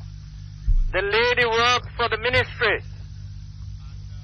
And then we hear that she's paid so much. But she was she was a member of the board. Conflict of interest. And not only that, Yes. she had a private company. Yes. One She of and the her husband. companies, Eh? the last company, on the 3rd of June, Yes. Mr. Powell got up in the House of Parliament and says, we are pleased to announce that we have granted a Port Cellular license to Salutra Limited, Salutra Overseas. Now, as it turns out, and what Mr. Hughes has come up with is that Salutra, the principal of the company is her husband, Yes. Mr. Lawrence. Hold on just a moment for me. Medical Associates Hospital, providers of quality healthcare for over 47 years, providing lab, x-ray, pharmacy, emergency and general care services. Let Medical Associates provide you with the healthcare you need when you need it most. The time by Medical Associates Hospital is 11:45. Today's weather brief is brought to you by Clock Tower Pharmacy Gift Center and Toy Zone, right in Halfway Tree. The most convenient way to fill prescriptions and shop at the same time is at the Clock Tower Pharmacy Gift Center and Toy Zone, centrally located in Halfway Tree. Telephone 929-6366. Open 9 a.m. to 10 p.m. weekdays and also opened on Sundays and public holidays. Now for today's weather brief. There is a high-pressure ridge across the northern Caribbean. This morning will be mainly sunny. In the afternoon, expect windy conditions with isolated thunderstorms. In our 3-day outlook, on Saturday, look for sunshine in the morning and windy conditions with isolated thunderstorms in the afternoon. Sunday should be mainly sunny and windy, and Monday is expected to be sunny in the morning and windy with scattered thunderstorms during the afternoon. The information for today's weather brief was supplied by the National Meteorological Service of Jamaica. Today's weather brief was brought to you by Clock Tower Pharmacy Gift Center and Toy Zone, right in Halfway Tree. I'm made the right decision when I shopped at Rocks Distributors. I got a super deal on my jacuzzi, steam shower, kitchen and bathroom cupboards, doors, cushions, electronic gate opener, cable supplies, and more at unbelievable prices. They even gave me free consultation. Now my home is elegantly decorated thanks to Rocks Distributors. Rocks Distributors, 91 to 93 Newport Boulevard, and their warehouse at 218 to 219 Newport West. Telephone 901-901729. That's 901-901729. Rocks Distributors, making your dream home come true.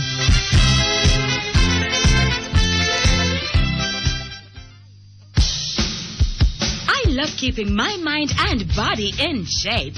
That's why I drink V-Soy. It's high in protein, calcium, and iron. It has a great taste. And my son loves it with his cornflakes.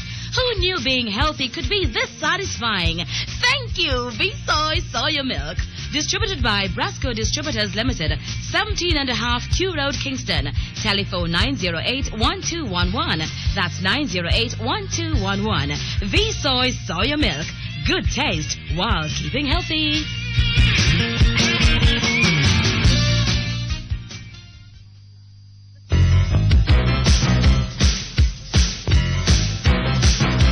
You're listening to Perkins Online, the Thinking Person's Talk Show. Our phone numbers are 968-4901, 968-4902, 968-4903. Our local toll-free line is 1-888-991-4072. Or you may call our international toll-free line at 1-866-LINK-106.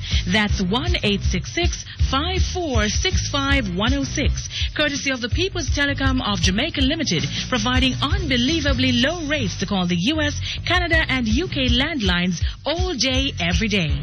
You can also log on and listen to Perkins Online live on the World Wide Web, free at www.go-jamaica.com. Now back to Perkins Online on Power 106 FM.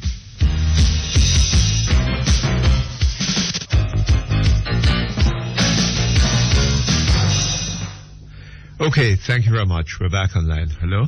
The awarding to Salutra Limited of a cellular license, and they should have paid $510 million. To date, they have not paid a penny. And it is the lady, Miss Minette Palmer, husband, who's the principal of the company, Salutra Incorporated Limited. They're thinking that Jamaicans are fools and we're not interested in it. That we don't even know where company house is in New Kingston. Well, sir. And you have another company named New Gen Limited. I have written down every blinking thing. But Mr. Cliff Hughes has gone better than me. He's been in touch with them. Dr. Gene Dixon, the permanent secretary in that ministry, has completely come off the radar. Our last argument is that you've written to the Solicitor General to ask him reconsider his decision. And his decision of saying that the money should go into the consolidated fund because they got more evidence. Then what you send to him for any opinion for? He is giving you an opinion. Not I don't know, sir. We keep talking about having a Westminster system, right? This is a corruption that Westminster has never seen. Well, New Gen Limited, and it's a spin, and then people come off the radio, you can't get the facts, and then people threatening the radio station and threatening use crooks, Nazis, and threatening everybody. What is this? What's really going on in this country? They can threaten me because I good as dead, but I don't really care. I want to get the facts. I worked at a place where the wars were adorned with get the facts, get the facts. We want to know what is happening. It's the taxpayers' money in this country. Yes, sir, and the government, like one of the things that has been happening over the last 18 years yes, sir. is that more and more we find government moving bodies of funds, or funds, yes, out of the consolidated fund, to where, so as to allow expenditure of these funds yes, without parliamentary approval. This, Mr. P, this past youthful exuberance, this past all exuberance, this past Transparency International, it passes every understanding, and we should get the facts. I hear your schoolmate that he was not in school with stood up in Parliament over that White House matter, and he says he's seeing to it that no taxpayers, the cost overrun will not be borne by any taxpayer. Yes. And it could not be at the outset, that word should not come out of his mouth, because the taxpayer owned 82% of it. UDC owned 41% and JDB owned 41%. And so all the cost is going to come down on us. Later on, a minister that was a minister, and he is now a member of the Public Accounts Committee, he said, I'm afraid we'll have to ask the taxpayer to bear the expenses of the cost overrun. After he gave us a solemn declaration that it would not happen, and then he disappeared, and he did ask the Solicitor General Father, Mr. Michael Intel, to prepare a report, and that report was great, to-in and fro-in, whether it was written, whether it was handed in, and all sort of catches should be over it. We never get the fact, and he never sought to come and clear up the matter. Now he's clearing up the law, is not a shackle. You know, so Is that what he's doing now? one of the big issues in the 18 years of this government, Yes, sir. has been the issue of corruption. It has been. You know? And it's established there in black and white. You don't have to go anywhere else to see that it is established there. We are in trouble. And when a permanent secretary can write, because I listened to Mr. J. Paul Morgan saying that it was not a decision that OUR was involved in. They were not consulted. Yes. It takes me back to another situation where when they declared a state of emergency, Commander Sam Griffith says he never said anything to the government that they should declare a state of emergency. You don't know where it come from. Well, the first time he saw it was in the paper. Well, I thought he was being very truthful. I believe so. Yes. We are in trouble. And this thing What he was saying was that special branch did not had nothing to do with the declaration, did not nothing to do provide with it. any information to the government on the basis of which they could have declared a state of emergency. Well, Yes? make we see how this one pan out now, because That was we have that to was hear. a decent police officer. Yes, very decent police officer he was. Certainly He spoke the displayed truth. He decency there. spoke the truth. What we are facing with, everybody come off the radio, you know, for the past 48 hours they've been trying to get in touch with Mr. Powell to find out on what grounds he did award this last contract, the cellular license, and nothing has been paid. Well, Mr. Paulwell seems not to be available, sir. Where is he gone? Youthful exuberance caused him to disappear. Well, they're shut him out. And, of course, your schoolmate is not around to assist him and to advance some foolish thing about youthful exuberance. This is a deliberate exuberance, this one is. Yes. And his other friend, the former Minister of Information, he was the previous architect. Oh, well, the previous purveyor. he has also disappeared from the He scene. has disappeared too. Well, Anyway. I can only say to Cliff Hughes and Company, carry on. All right, sir. Thank you very much, Thank you very Mr. much. B. All the best to you. Okay, hello? Hello? Hello. Yes, good afternoon. Good afternoon. What the devil am I doing? I suppose when I come back after the news, I'll say good morning. Or good evening. Hello. Yes, good afternoon. Hi, Mr. to you. Perkins. Good How morning. are you? Oh, my gosh. Eh? Hello. Yes, good morning. Good morning to you as well. I just want to touch briefly, Mr. Perkins, on two things which Yes. I've heard in the news recently. Yes. That has disturbed me. For one, I think it was earlier in the week, Mr. Horn, he's running in St. Elizabeth, I believe. Yes. Regarding the shop that was burnt down. Yes. He actually said on national radio that he has proof, or he's certain, that the materials were purchased for the rebuilding of the shop prior to the fire taking place. I heard that, yes. No. The second one I want to point to. Last night, a candidate in Clarendon, where the man was found with his throat slashed. I think that place is Clarendon, you know. It's. I'm not sure where exactly, Uh-huh.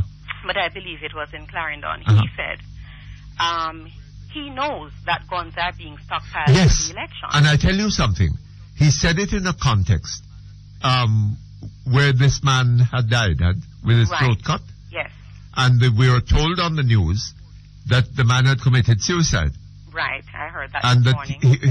he was mentally, he was a deportee and had some mental problems. Right. And that he had actually used his own blood to write to start writing what seemed to be a suicide note on the wall, on something or other.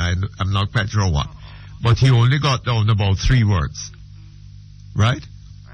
And then in the context of this report, this PNP gentleman comes on to be interviewed, and is talking about guns being piled up in, Yes. Yes.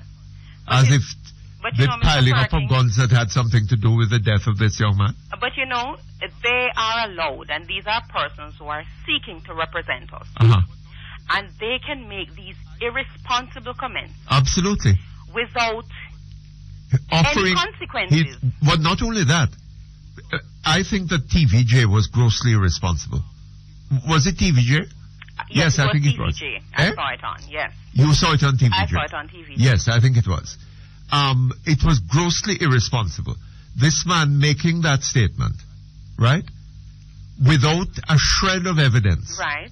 to support the claim, True. right? And they carried on the news. But you know, Mr. Perkins, I'm saying, and I'm hoping too, that questions are going to be asked, because it can only be one of 2 things. He must know where the guns are stockpiled. And if he doesn't know where they are stockpiled, Well, he must be able to provide some amount of evidence. if And he because has reason to believe that is the case, go and tell the police. Exactly my Right? point. Give the police the evidence and let them pursue it. Right? You see, Mr. Perkins, I really don't think they really should be allowed to get away with things like this. But at the Well, same time, there is nobody. You know, There's no one that is requiring of them any accountability or for them to behave responsibly. Yes, And we cannot continue like that. absolutely. Well, No. I don't know, I suppose. Anyway, look here, I'm awfully sorry. I have to break now for the news. Okay, sure. Okay? All right. Thank Thank you, you Mr. very Perkins. much. Okay, we'll be back here in about 20 minutes. New Dimension Dental Care at 57 Hope Road provides modern dental care with spacious and secure parking at the former location of New Line Motors. That's New Dimension Dental Care. Telephone 978-7480. The time by New Dimension Dental Care is 12 o'clock. Midday News is brought to you by Carrier Air Conditioning 2000, the world's most trusted brand in air conditioning. And Restaurant of Jamaica, KFC. We do chicken right every time. News, comprehensive, powerful, and credible. From the Gleaner. Power 106 FM, Radio News Center.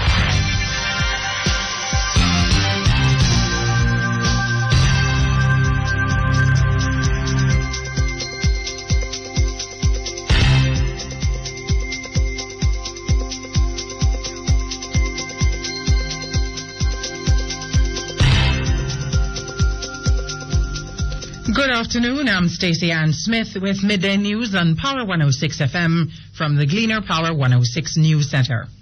A policeman remains hospitalized in stable condition following a reported shootout with 2 alleged gunmen in Majesty Gardens, Kingston 13 last night.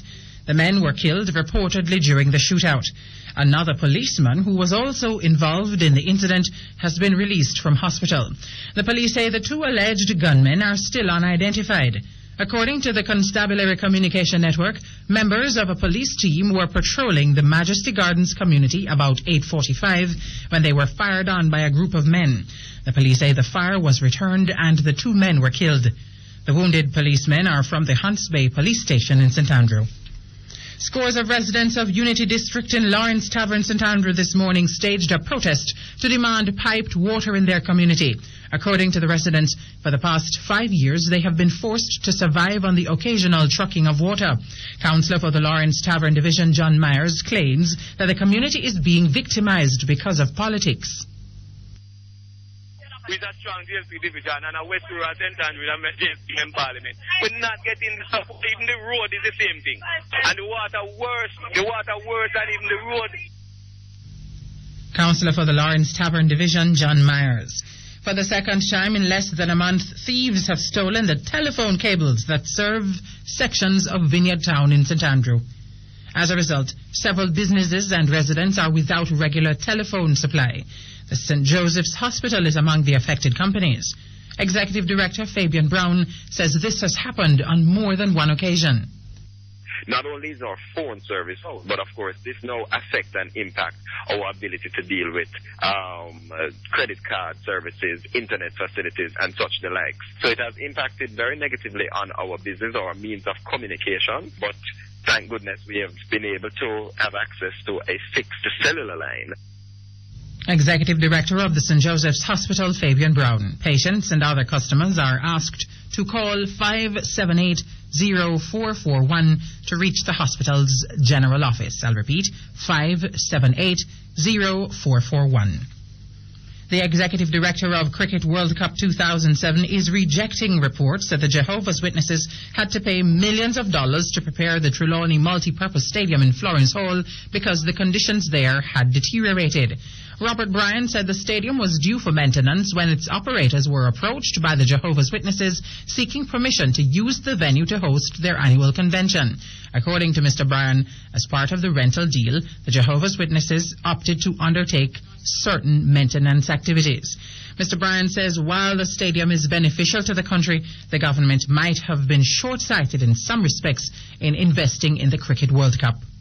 A lot of things that surround cricket are emotional.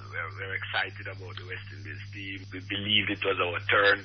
And as a consequence, coupled with our inexperience, we entered into arrangements which were not, in my view, the best type of commercial arrangements. I think secondly, whoever framed the construct of what was expected out of the work and therefore set the standards for the stadiums, particularly for practice matches and all of that, which then led to the conclusion that you needed certain types of facilities. Those were just completely off the mark. Executive Director of Cricket World Cup 2007, Robert Bryan. The Cabinet has approved an extension of the Cricket World Cup Secretariat until the end of September. The company should have stopped its operations at the end of last month, but the government granted an extension to allow for certain matters to be finalized, including the handing over of the Trelawney Multipurpose Stadium. It's to be operated by Jamaica Trade and Invest. You're listening to Midday News on Power 106 from the Gleaner Power 106 News Center. It's 5 minutes after 12. The police have released the identities of the 2 men who died after a truck in which they were travelling plunged into a precipice in Chalky Hall, St. Anne yesterday. They are 32-year-old Kevin Grant of Seaview Gardens, Kingston 11, and another man known only as Carlton of Balcombe Drive in Kingston. 56-year-old Devon Smith was also injured in the accident. He is said to be critical in hospital. It's reported that the 3 men were travelling in a Mitsubishi truck towards St. Anne's Bay when the driver lost control of the vehicle, which overturned into the precipice. One of the 4 prisoners who escaped from the Constant Spring lockup last Saturday has been recaptured. He is 34-year-old Kevin White of Chambers Lane in Spanish Town, St. Catherine. The police say about midnight on Tuesday, White was held during a police operation on Chambers Lane in Torres Pen, St. Catherine. He was additionally charged with escaping custody. The police say they are still looking for the other 3 escapees. Regional news now. In Trinidad and Tobago, the trial of former Prime Minister Basdeo Pandey and the 3 others on similar corruption charges has been adjourned until July 25. The others are Mr. Pandey's wife, Oma, former Government Minister Carlos John, and businessman Ishwar Galbaran Singh. The adjournment will allow the prosecution more time to bring in an expert to testify. This follows a ruling by the court that bank documents that were submitted are not admissible. The prosecution is relying on the documents to prove its case against the 4. The magistrate court ruled that since the documents were computed records, the law required that someone had to testify that the machine that produced them was working properly. The former Prime Minister and his wife are accused of accepting more than $50,000 from the former government minister. The money was allegedly in return for favors to the businessman's construction company during the rehabilitation of the multi-million-dollar Piarco International Airport in December 1998. In Guyana, a senior educator has called for more men to join the teaching profession and serve as role models for students. Principal of the Cyril Potter College of Education, Myrtle Fanfare, says she wants to raise the standards in teacher training, but males are needed as part of the new strategy. Ms. Fanfare says only 16% of the 1,490 teachers in training at the college are men. And she says last year, of the 214 students who graduated from the 3-year training program, only 15% were males. Ms. Fanfare said low salaries for teachers and a reluctance of some men to continue their education are among the reasons for the lack of interest among men. And back on the local scene in education, President of the Jamaica Teachers Association, Hopton Henry, is recommending that the government consider buying or leasing buildings from the National Housing Trust to provide more school spaces that should be. He says the ministry needs to identify innovative ways to deal with the problem of a shortage of school spaces. He says these buildings will only be leased or bought provided that they satisfy the requirements. Raise it at the ministry level, raise it when the trade union leaders meet the Prime Minister, that since the Housing Trust has over-fulfilled its mandate, what the Housing Trust could do is to put in educational as well as health institutions. And the ministry could buy the schools, or lease the schools, or put it in the mortgage arrangements so that the community own the school. JTA President Hopton Henry. Mr. Henry says the government should move away from relying on its own resources, which are not adequate. As part of the Ministry of Education's transformation program in schools, it is hoped that by the year 2010, 140 additional spaces will be created. Mr. Henry says 17 schools have already been built. News overseas, a military-backed commission has approved the final draft of Thailand's new constitution, 10 months after the army ousted Prime Minister Thaksin Shinawatra. The constitution, which is aimed at curbing the powers of prime ministers, will be put to a national referendum in August. If passed, it will allow for elections later this year. As the announcement was made, hundreds of protesters in favor of the former prime minister demonstrated in front of Parliament, urging people to reject the draft. The military seized power in a bloodless coup in September 2006, accusing Mr. Thaksin of corruption and abuse of power. Finally, 5 children who were playing in a landmine in Somalia's capital, Mogadishu, were killed when a device exploded. The mother of one of the children said they were on their way to a mosque for prayers when they stopped to play. According to reports, the children between the ages of 6 and 12 were playing football when they found the device. It's further reported that one of them picked it up and threw it against a wall. Insurgent groups are known to plant roadside bombs and mines to target government officials, soldiers and Ethiopians when they pass by. And those were the stories making midday news on Power 106. Sports stories are next.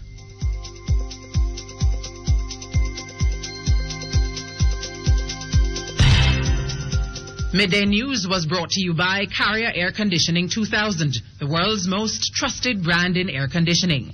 And Restaurant of Jamaica, KFC. We do chicken right every time.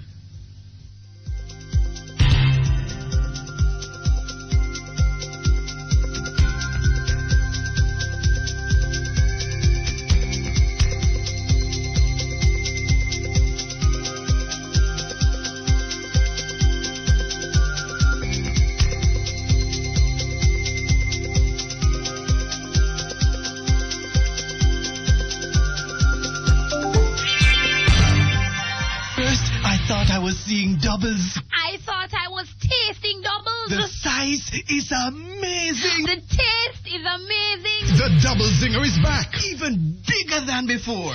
And even more flavorful. Yes, the hot and spicy double zinger is back and now available in spicy barbecue. Amazing size, amazing flavor. The spicy barbecue double zinger. The double zinger sandwich. I got take some heating. KFC, it's finger licking good. Sports, comprehensive, powerful, and credible. From the Gleaner. Power 106 FM, Radio News Center.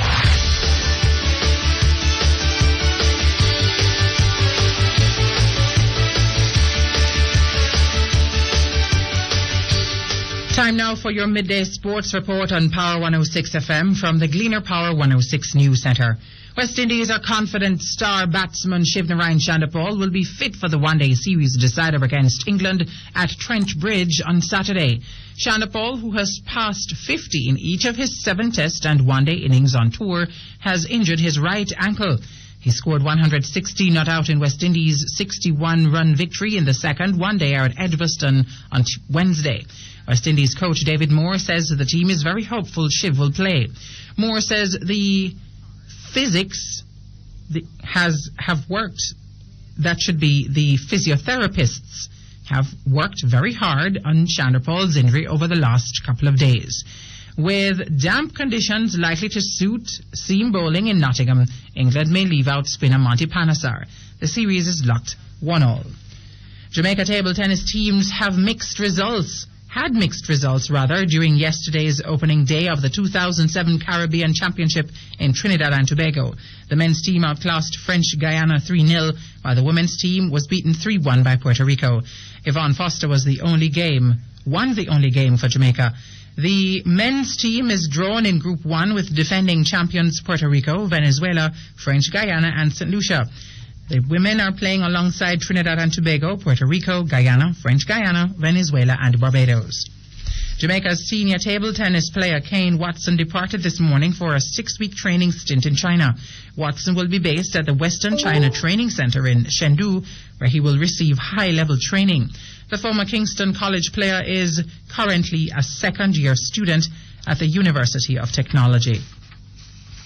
In Wimbledon action, Venus Williams remains on track for a 4th title after hammering Anna Ivanovic 6-2, 6-4 in her semi-final game today. She will face top seed Justina or France's Marion Bartoli on Saturday. Meanwhile, defending champion Roger Federer beat Juan Carlos Ferrero to reach the semi-finals. Federer won 7-6, 7-3, 7-2 3-6, 6-1, 6-3. The world number 1 will play Andy Roddick or Richard Gasquet in the last 4. Novak Djokovic saw off Marcos Baghdatis in a 5-hour thriller to earn a semi-final date with Rafael Nadal. Football now. Jamaican attacking midfielder Sean Fraser made scoring headlines in the United Soccer League's first division on Wednesday night. Fraser scored once in Miami FC's 3-1 victory over California Victory. Fraser opened the scoring in the 35th minute and set up Miami for the win at California's Kezar Stadium that snapped a 1-month winless streak. Miami had not won since beating Atlanta Silverbacks on June 2. In another game, Jamaican-born Jeff Cunningham and Colin Samuel struck a goal each to lead Toronto to a 2-1 victory over Real Salt Lake. Jamaican international defender Tyrone Marshall was in the Toronto lineup after his recent transfer from LA Galaxy. Chile and Mexico advanced to the last 16 of the Under-20 World Cup after victories last night, while hosts Canada suffered their second straight defeat.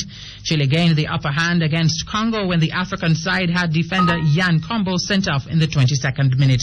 Chile won 3-0. In the night's other encounters, Mexico beat Portugal 2-1, while Canada's disappointment continued with a 1-0 defeat to Austria. Tonight's games include a fascinating encounter between an impressive United States and Brazil, while Poland take on South Korea. Jamaica's former world light heavyweight boxing champion Glenn Johnson is set to return to the ring later this month. He will face American veteran Fred Moore in a non-title bout. The contest is set for July 27 at the Sheraton Miami Mart Hotel. Johnson is slated for an International Boxing Federation title fight against British champion Clinton Woods later this year. The Jamaican has a ring record of 45 wins, 30 knockouts against 11 losses and 2 draws. And finally, in athletics, 9 Jamaicans are down to compete at the second of 6 meetings of the IAAF Golden League meet today in Paris, France. Among the Jamaicans listed to participate are Delarine Ennis-London, Melanie Walker, Noveline Williams, Sharika Williams, Vonette Dixon, Karen Stewart, Clement Campbell, Steve Mullings and Sanjay Eyre. Missing will be Jamaican World 100 metres record holder Asafa Powell. At the start of the week, it was announced that injury had forced Powell to pull out. And that's your midday sports report on Power 106. Stay tuned now for the weather.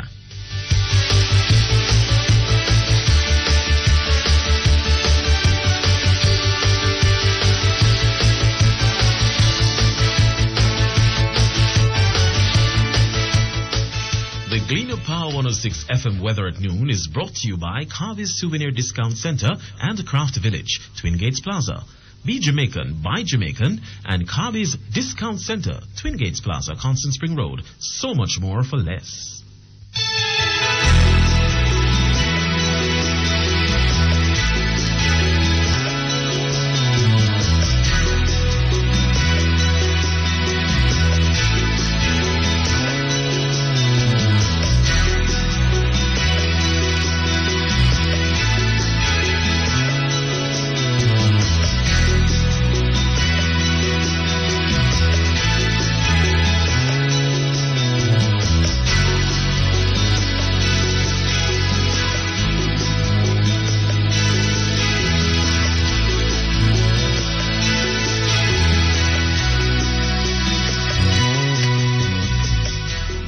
The National Meteorological Service is reporting that there is a high-pressure ridge across the central Caribbean.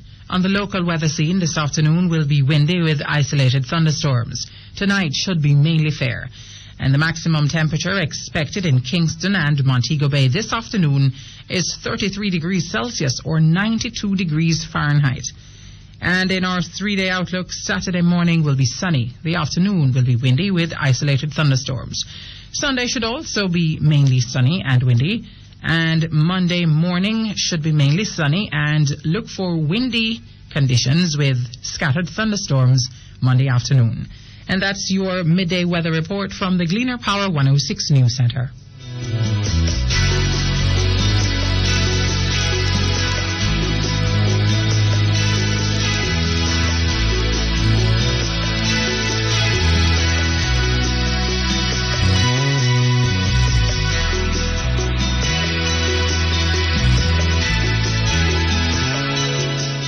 Gleaner Power 106 FM weather at noon was brought to you by Carvis Souvenir Discount Center and Craft Village, Twin Gates Plaza. Be Jamaican, buy Jamaican. And Carvis Discount Center, Twin Gates Plaza, Constant Spring Road. So much more for less.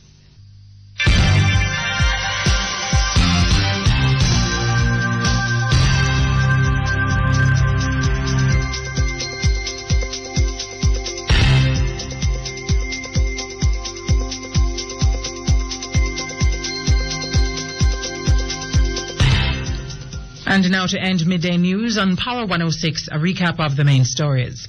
Policeman remains hospitalized in stable condition following reported shootout with gunmen in Majesty Gardens, Kingston 13 last night. 2 of the alleged gunmen are dead.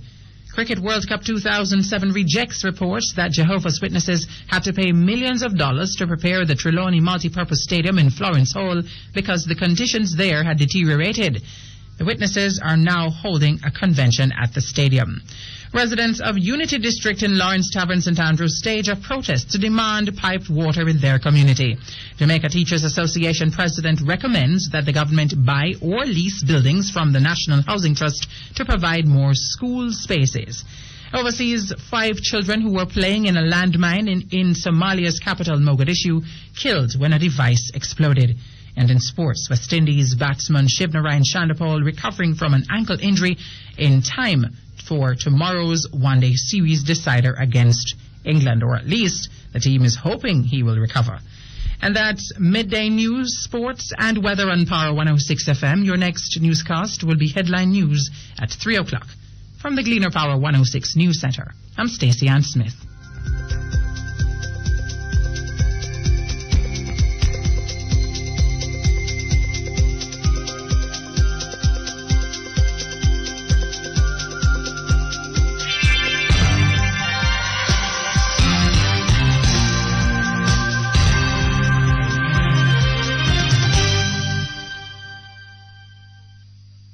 Well, Leroy, since you get the bus, you can't stop polish it. This tour bus is my investment. If I take care of it, then it will take care of me. Just like how the National PC Bank look out for me too. And the deal says up to $5 million in loans them offering small business people at low interest rates. You know about. And see my collateral? Right here. Stop by your local branch of the National PC Bank. We know that small business doesn't mean small thinking. I'm just a come, cause it's a whole fleet I plan to have, you know. All right, Miss Henchop and you. The National PC Bank, creating opportunities for communities. J&J Pharmacy, located at 82 Bonnet Street and shop number 3, Embassy Place, Montego Bay, has all that you need in a pharmacy. If they don't have what you need, they will definitely get it for you. All major health cards, including JADEP and NHF, are accepted. Go see them today. A pleasant staff awaits you. Opening hours for Bonnet Street, 8:30 a.m. to 10 p.m. Monday to Saturday, and 10 a.m. to 8 p.m. on Sundays and holidays. Embassy Place, 8:30 a.m. to 7:30 p.m. Monday to Saturday.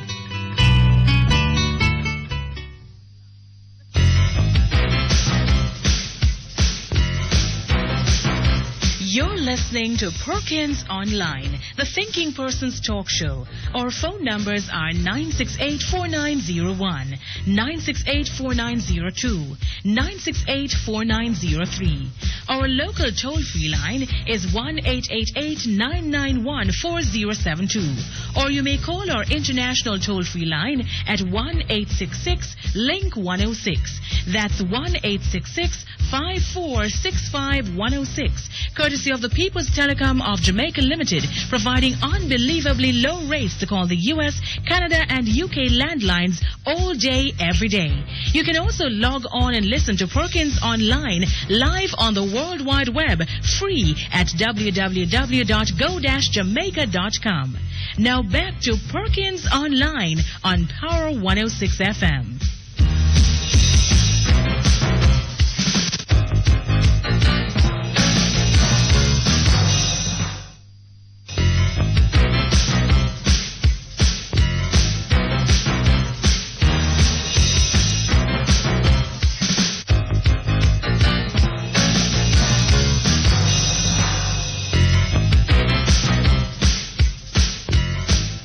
Okay, thank you very much. We're back here online.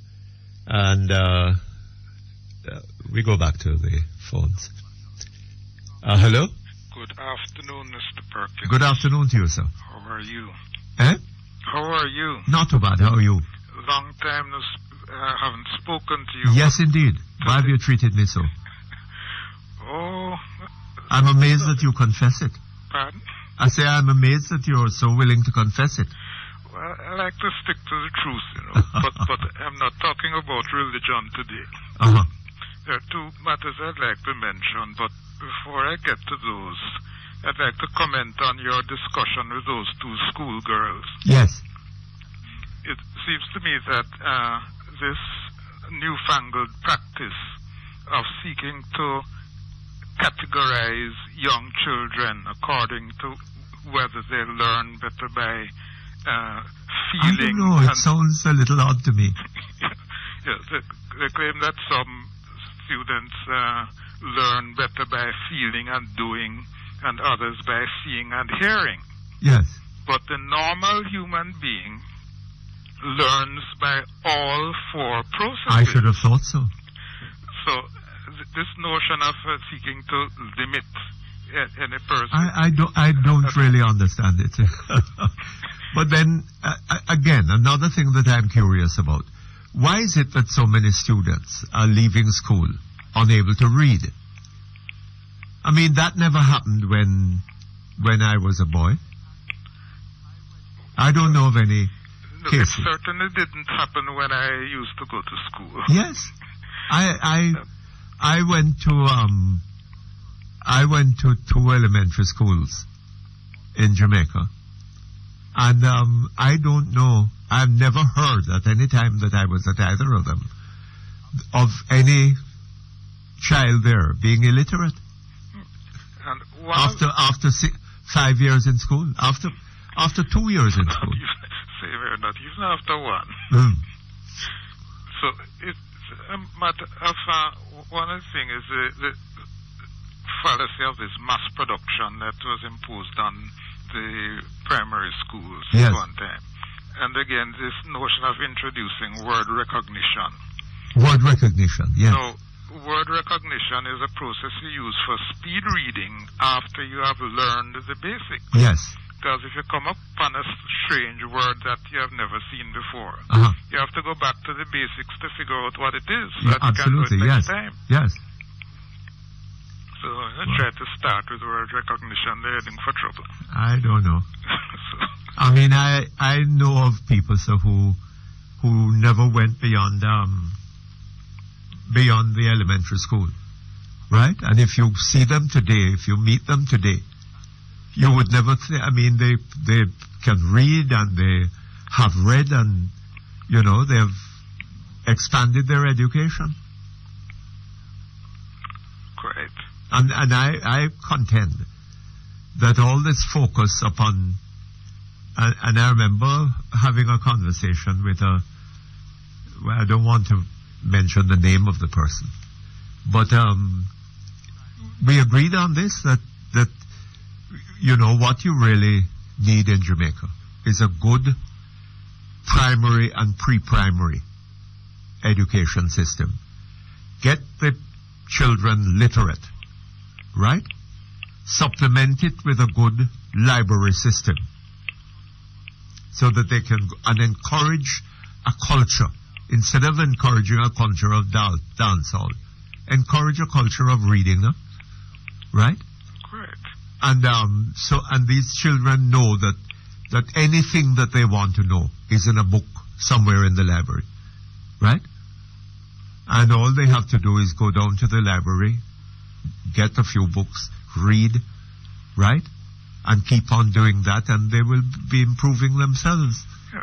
So while learning by feeling and doing is important for one to be able to do practical things, yes, what the education process should do is to stimulate and enhance learning by all the processes. Absolutely. Try to limit a young Absolutely. child before they No question know what about it's that. about.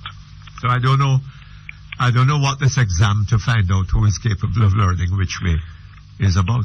I think these people are just playing games and experimenting with their lives. Well, yes, it's very sad though. Very, very sad. Right. Which has some bearing on the next thing I want to talk about. No, I've been hearing, I think, some JIS report on this station and other places, description by Minister Pickersgill of this fancy new transportation center being built at halfway tree. Hold on just a moment for me. My mother said he going pass my exam because me have brain poor. Mother's poor patty make me strong so me can learn at school. But teacher say me chat too much. The time by Mother's Power Patchy is 12:30. There's never been a better time to sign up for the Digicel Select postpaid bundle packages, because with the Select postpaid bundles, you get up to 100 free minutes to call anywhere, on any network, in any country. That's right, up to 100 free anywhere minutes, plus up to 50 free text messages. Upgrade to Digicel Select postpaid bundles and get even more value. Hey, what's up? Digicel. Expect more. Get more. Conditions apply. See the press for details. Girl, it's good to be back home. How much you look cool and nice? You know what I really need? Some good Jamaican food. I don't know why, but our meat and poultry just taste better. For real? Maybe it's because most of the meat and poultry in Jamaica are grown on high pro quality feeds, specially formulated with the finest grains and ingredients, all hormone free. Support our local farmers. Buy Jamaican eggs, meat and poultry. High pro feeds, your partner for profitable production. Think comfort. Think Carrier, the world's most trusted brand in air conditioning. More homes, hotels, and businesses use Carrier air conditioners because they have a proven record for the coolest, most reliable, and energy-efficient units on the market. All teamed with great service and affordable prices. Call CAC 2000 Limited, 1-888-991-5921, and refresh yourself. Carrier, turn to the experts.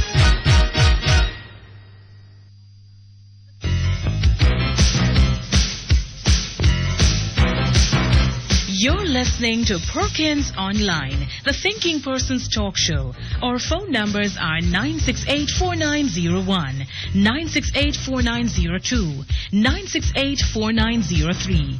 Our local toll-free line is 1-888-991-4072. Or you may call our international toll-free line at 1-866-LINK-106. That's 1-866-5465-106. Courtesy of the People's Telecom of Jamaica Limited, providing unbelievably low rates to call the U.S., Canada, and UK landlines all day, every day. You can also log on and listen to Perkins Online live on the World Wide Web, free at www.go-jamaica.com. Now back to Perkins Online on Power 106 FM.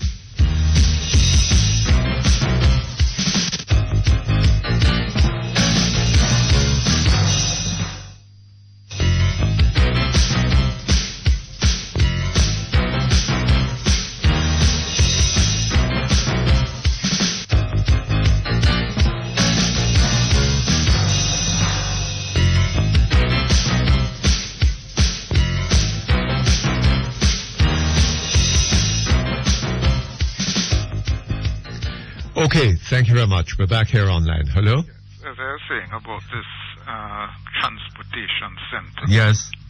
Now, apart from the fact that it will certainly offer better shelter from the rain for persons waiting for buses, all that I heard Minister Pickersgill to mention, such as GPS system so the waiting passengers can see where the buses are on the road outside, and food court and all those things.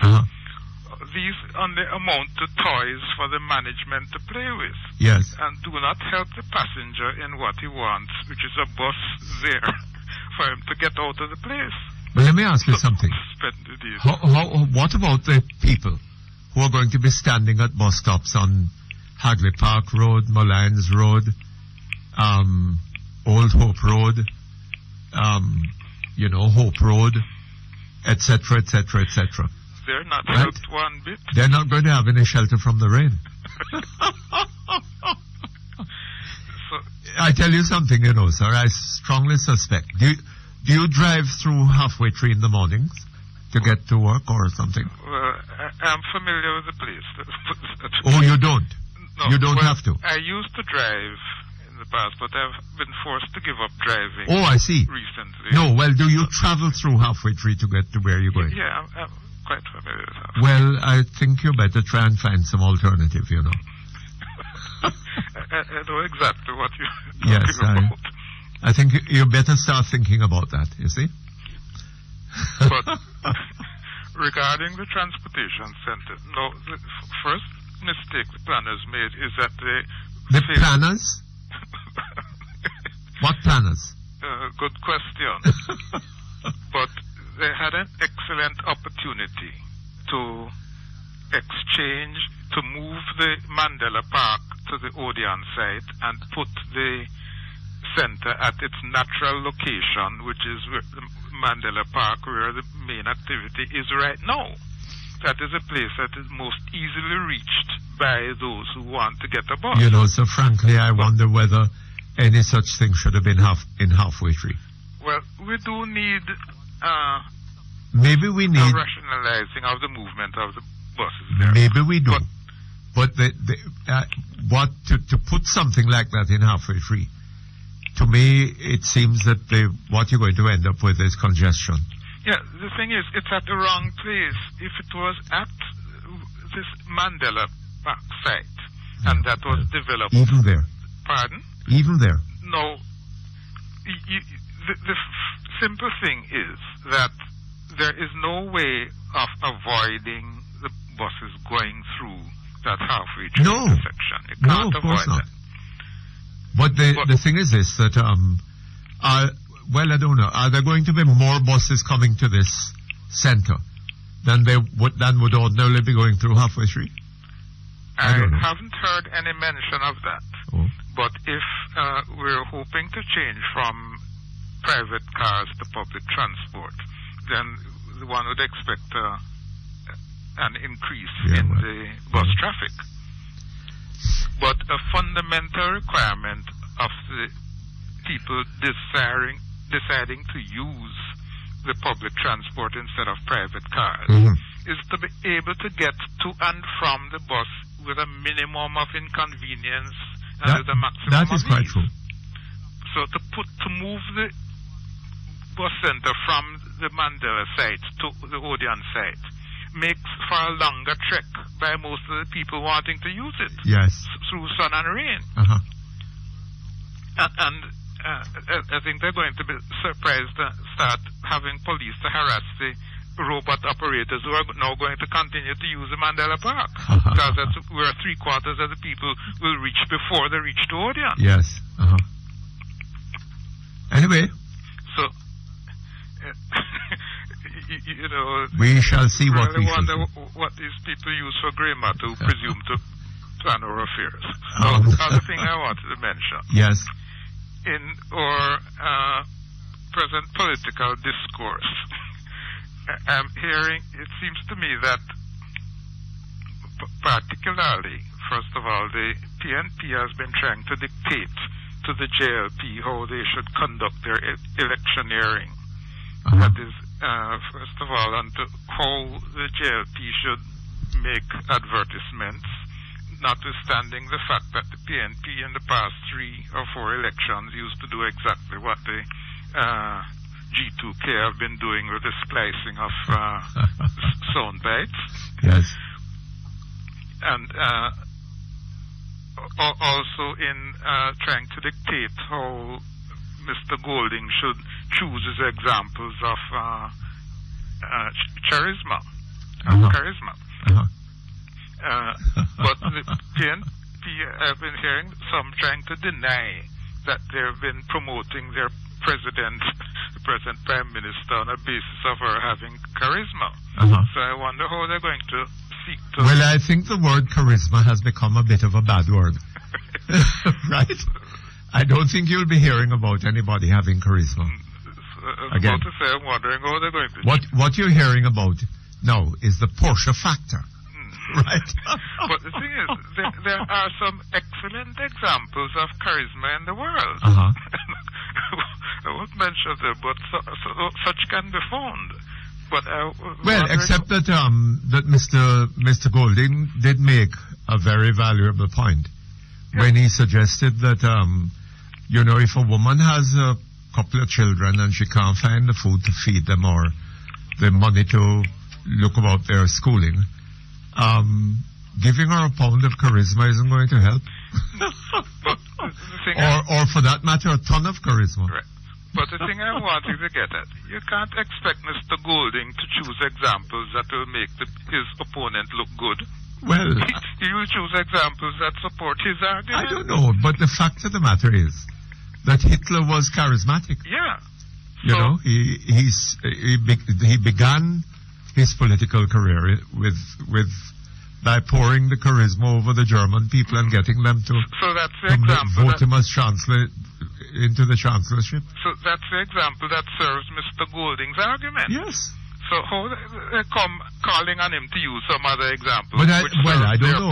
I think that if even he had chosen, you know, Mr. Michael Manley, who was overblessed with charisma, but had a disastrous prime ministership in the 1970s. Yeah. So even Mr. Manley, I think, could have served Mr. Golding's purpose more than that which the PNP is claiming. The PNP is wanting to claim that Michael Manley was good for Jamaica, but yes. I don't think that is exactly so. Yes, well. So I wonder, first of all, if, as you say, we're not going to hear very much more about charisma from I don't. Not from the PNP side. But in the matter of they extended this notion of trying to control the JLP's speech with this ad put out by the PNPYO talking about how they were expecting clean election. And, yes, well, that has a thing in it about Mr. Golding and gunmen. Mr. Golding associating with gunmen. Yes, something like that. I don't know. I think that that I don't hear anything in the G2K ad or ads that compare with that. So even while claiming to be pious, they're being underhand. Yeah, absolutely. But what I find now doubly amusing is Mr. Holness in a recent pronouncement claiming that as if he's going to try to dictate that the subject of educational fees. We said he won't be bringing education as a subject into political discussion. This strikes me as absurd. I don't know what the devil he's talking about. He can't stop anybody else talking about But not only that, sir. It's not only a question of whether he will stop anybody else. But he is the spokesman on education. Right? I don't know where politicians get this idea from, that politicizing something. In other words, discussing this thing in a political context is wrong. Right? Because education is a matter of high political importance. One of the fundamental things is one of the things that government is elected to see to. One of the fundamental things is that we misuse the word politics. Yes. We use the word politics to mean what is really partisanship. Well, politics is anything that has to do with policies. Yes, but an intelligent discussion of education as a political issue is of high importance. Or shall we say as an issue of policy? Oh, yes, an issue in an election. It is certainly dealing with policy. Absolutely, I agree with that. Yes. So, if you want to make it totally partisan, then maybe you'd have some argument here, but you must use the right words. Yes, indeed. All right, sir. Thank you very much. Okay. All the best to you. Okay, we have some email. Yes, Mr. Perkins. Dear Mutty, I was so glad when I heard you on the radio this morning saying that you had seen the Prime Minister speaking from behind a grill to the people in her constituency. I too saw something like that on TV and I was most perplexed. I thought that something was wrong with my eyes or with the camera angle. The Prime Minister was walking up and down behind the grill, and the crowd. Sticking her hand through it. The crowd seemed to be somewhere below her, and she was talking about her charisma and her style. She even pushed her hand through the grill. Yes. To gesture to the crowd. Yes, I saw that. Other speakers included Mr. Buchanan, the Minister of Information, and another man who also spoke. But why behind a grill, Mr. Perkins, separating her from the people in her own constituency? I don't know.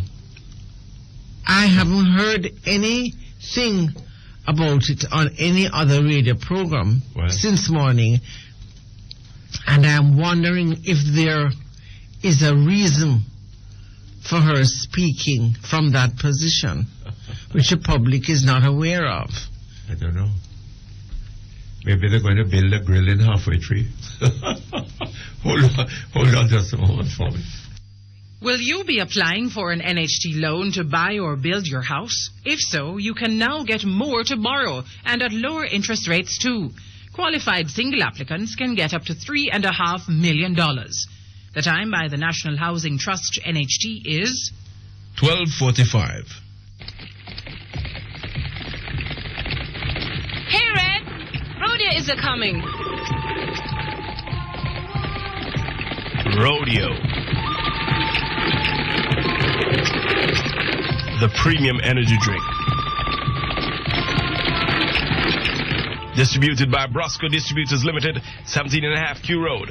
Telephone 908-1211. Welcome, Rodeo Energy Drink. Available island-wide. Homeowners, building contractors, visit Epic Hardware for the lowest prices on steam shower houses, shower enclosures, lumber, electrical and plumbing fixtures, and so much more. Epic Hardware, 142 Muirhead Avenue, Denbigh, Maypen. Telephone 986-6170. Epic Hardware, for people who build.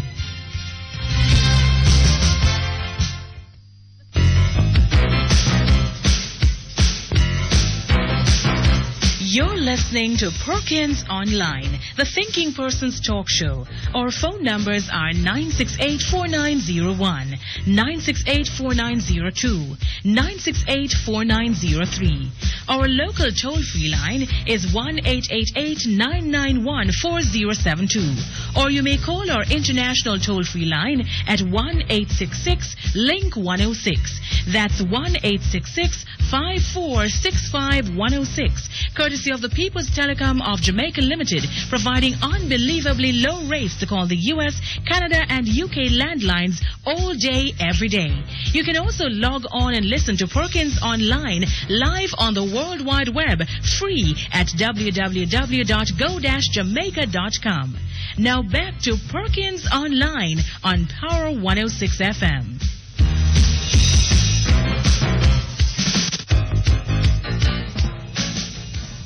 Okay, thank you very much. We're back. We continue with the email. Yes, Mr. Perkins. Dear Mr. Perkins, I can tell you when the elections will be called. Oh, on this, before you get to that, on the subject of the grill, I wonder if Sister P was afraid that there was might have been somebody in the crowd that would have given her the KD treatment, or wanted to do so. Yes, when the election will be called, Mr. Perkins, I ask you and your listeners to watch out for when the police force gets a raise. Gets away? A raise. A raise? A raise of pay. Uh-huh. Oh. No. An election will not be called before the police get a raise of pay. No. I rather doubt that. Mr. Perkins, recent callers have been pretending that Manley originated adult reading instruction in Jamaica. Adult? Manley originated adult reading instruction. Reading instruction? That must be Jamal. Who said that? Recent callers. Oh. Please remind them that the National Literacy Board was doing that job long before the PNP changed its name to Jamal. That National Literacy Board was what was changed around by Michael Manley into Jamal in 1974. Whenever the PNP is in power, entertainers sing How Time Get Tough and the End of the World, while pretending that PNP has nothing to do with it. I have a problem with this continuous hypocrisy, Mr. Perkins. Please tell them to sing out the PNP and stop fooling themselves. Political campaigning. Mr. Perkins, the Observer newspaper, October 4, carried a story of the U.S. $35 million stadium in Trelawney, built for the opening ceremony of the Cricket World Cup that is now neglected and overrun with bush. There seems to be no real plan for further use following the one-night extravaganza. This reminds me of the poem by G.K. Chesterton, The Donkey. When fishes flew and forests walk, and figs grew up on thorn, some moment when the moon was blood, then surely I was born. With monstrous head and sickening cry, and ears like errant wings, the devil's walking parody of all four-footed things. The tattered outlaw of the earth, of ancient crooked will, starve, scourge, deride me. I am dumb. I keep my secret still. Fools. For I also had my hour, one far fierce hour and sweet, there was a shout about my ears and palms before my feet.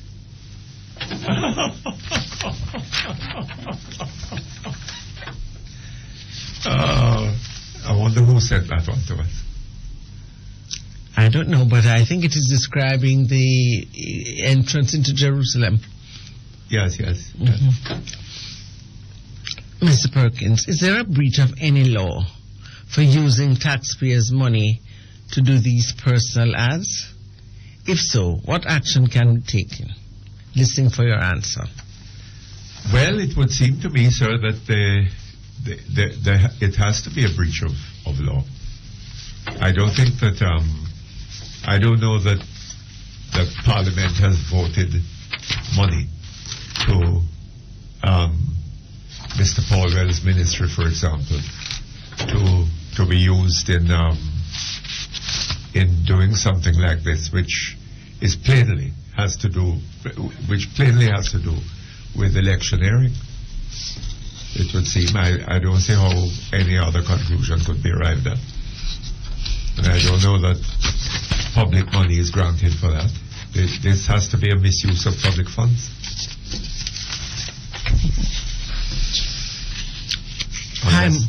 Unless, of course, we're going to hear that it wasn't paid for by the ministry. But then if that is so, why doesn't Mr.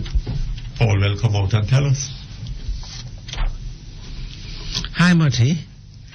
I see that some persons are trying to explain how to put a positive spin on the infamous statement made by the past Prime Minister, Mr. Patterson, where he stated the law is not a shackle to enslave, but a tool of social engineering. Well, that's what he's now saying. One thing that all these persons seem to be ignoring is the background to this statement. Yes. This statement was offered by Mr. Patterson as a defense to his breaking of the law. Yes.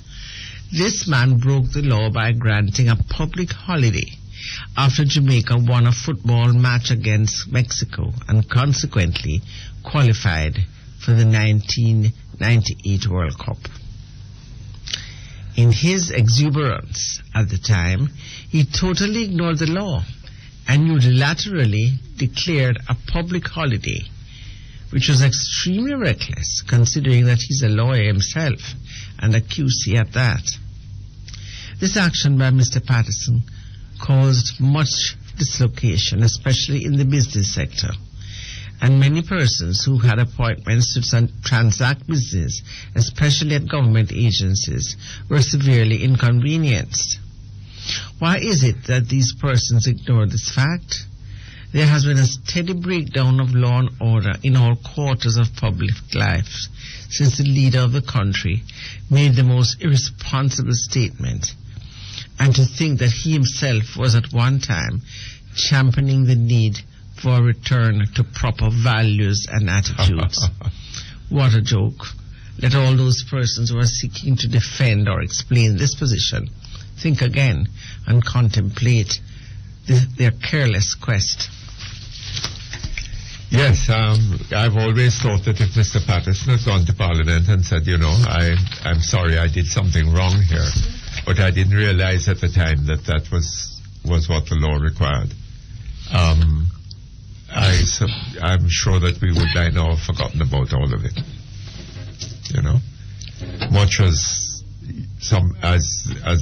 the writer of that email says, some businesses suffered a great deal, or I suppose many businesses suffered a great deal as a consequence of it. But I don't know. I don't know why he couldn't go to Parliament and say, I'm sorry, I did something wrong. Anyway. Good day, Mr. Perkins. I don't know if you were watching television on Monday night on TVJ when they brought on the JLP meeting in Mandeville. Excerpts from it. Oh, yes. Dr. David Panton came on and gave a speech. And the TVJ news person said that the JLP person were from Atlanta. They did not mention his name. What they did, Mr. Perkins, to have his name typed on the screen at the bottom. So if persons watching TVJ could not read or read quickly, they would not know who this person from Atlanta was. I found it strange, Mr. Perkins. I think they should have mentioned the gentleman's name and not just typing on the screen. Who was the... I Dr. David Panton. I didn't actually see that. I thought they were talking about this thing with the fire brigade unit. Who was the man? Dr. David Panton. Yes, but... He spoke in Mandeville. He was not... the news report did not identify him by name, but said he was from Atlanta. They didn't identify David Panton? No. I see. Except as a JLP from Atlanta. I see. But they had his name on the... Yes, I can well understand why. I can well understand why. It would have been... Well, I don't know that necessarily embarrassing, but I suppose they felt that they would spare the People's National Party, especially in northwestern St. Anne, any embarrassment, I don't know. Mr. Perkins, could I make a small wager with you that Audley Shaw will lose in the upcoming elections? Oh? The reason I'm saying this is because the verifiers came to my house, to my mother, and not seeing her the first time, they came again. That time they saw her. She was re-verified. Now my mother has just checked, and she's not on the voters list. Any ideas why? Look here. I think that you should bring this to the attention of well, I don't know. I wonder very seriously whether they can leave somebody off the electoral list in this way. The person is re-verified, and left off the list, and you're deprived of a vote. I think you should talk to a lawyer. Maybe the political party should talk to a lawyer and go to court, take the matter to the court, asking for an order of mandamus to put the person back on the voters list. It's a lot of damn nonsense. Okay, we take a break. We come back in a moment. Attention health-conscious moms. Mott's for Tots contains 100% juice mixed with purified water and is packed with vitamin C with 40% less sugar than regular apple juice. It's no wonder adults love it too. The time by Mott's for Tots, distributed by T. Geddes Grant, is 1 o'clock. Attention all police officers who are registered to vote. Friday, July 6, 2007 is your last chance to get on the police voters list. The EOJ has already conducted an island-wide enumeration drive at all police stations and will not be carrying out this exercise again. This is the final appeal for you to get registered for the police voters list. Remember, to be able to vote on the day designated for police and military, you need to be on the police voters list. Please visit any EOJ constituency office and let us know where you are now stationed, and take your voter ID cards with you. July 6th is the final day to get registered on the police voters list, and the EOJ needs to get your ballot to you. The following was paid for by the PNP Youth Organization. I I am concerned about the type of advertising I'm seeing coming up to the elections. I hope for a new approach in politics with two new leaders. I'm a young mother, and I'm upset at the examples we're giving our children. The G2K have taken what the Prime Minister has said out of context by splicing it with other statements, giving the wrong impression. Imagine if the PNPYO was to take what Bruce Golding said about being associated with gunmen and spliced it with other GLP statements. What a attack that would be. We need a new start in politics. We need a clean election campaign. We need to unite our country around positive values. That is my hope. The proceeding was paid for by the PNP Youth Organization.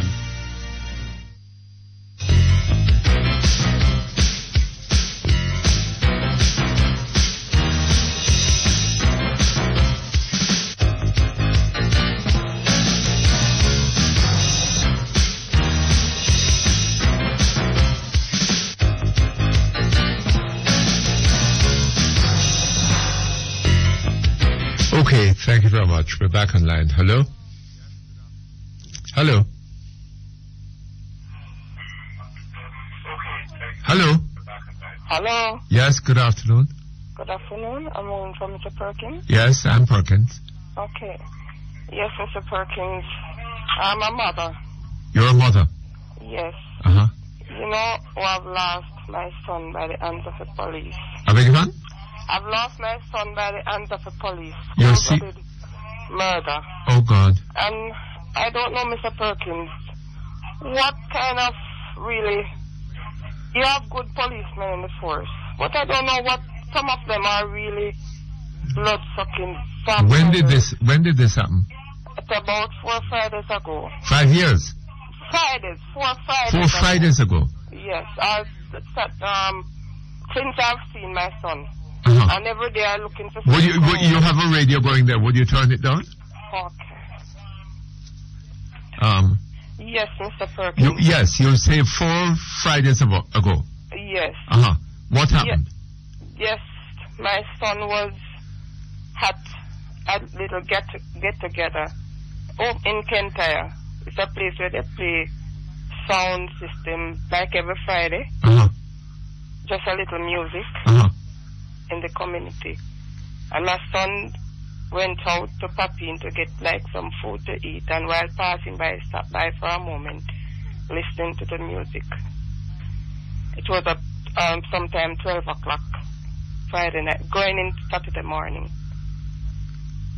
And the police drove by, was standing at the entrance of a lane, a little road track that leads to some persons, where persons live.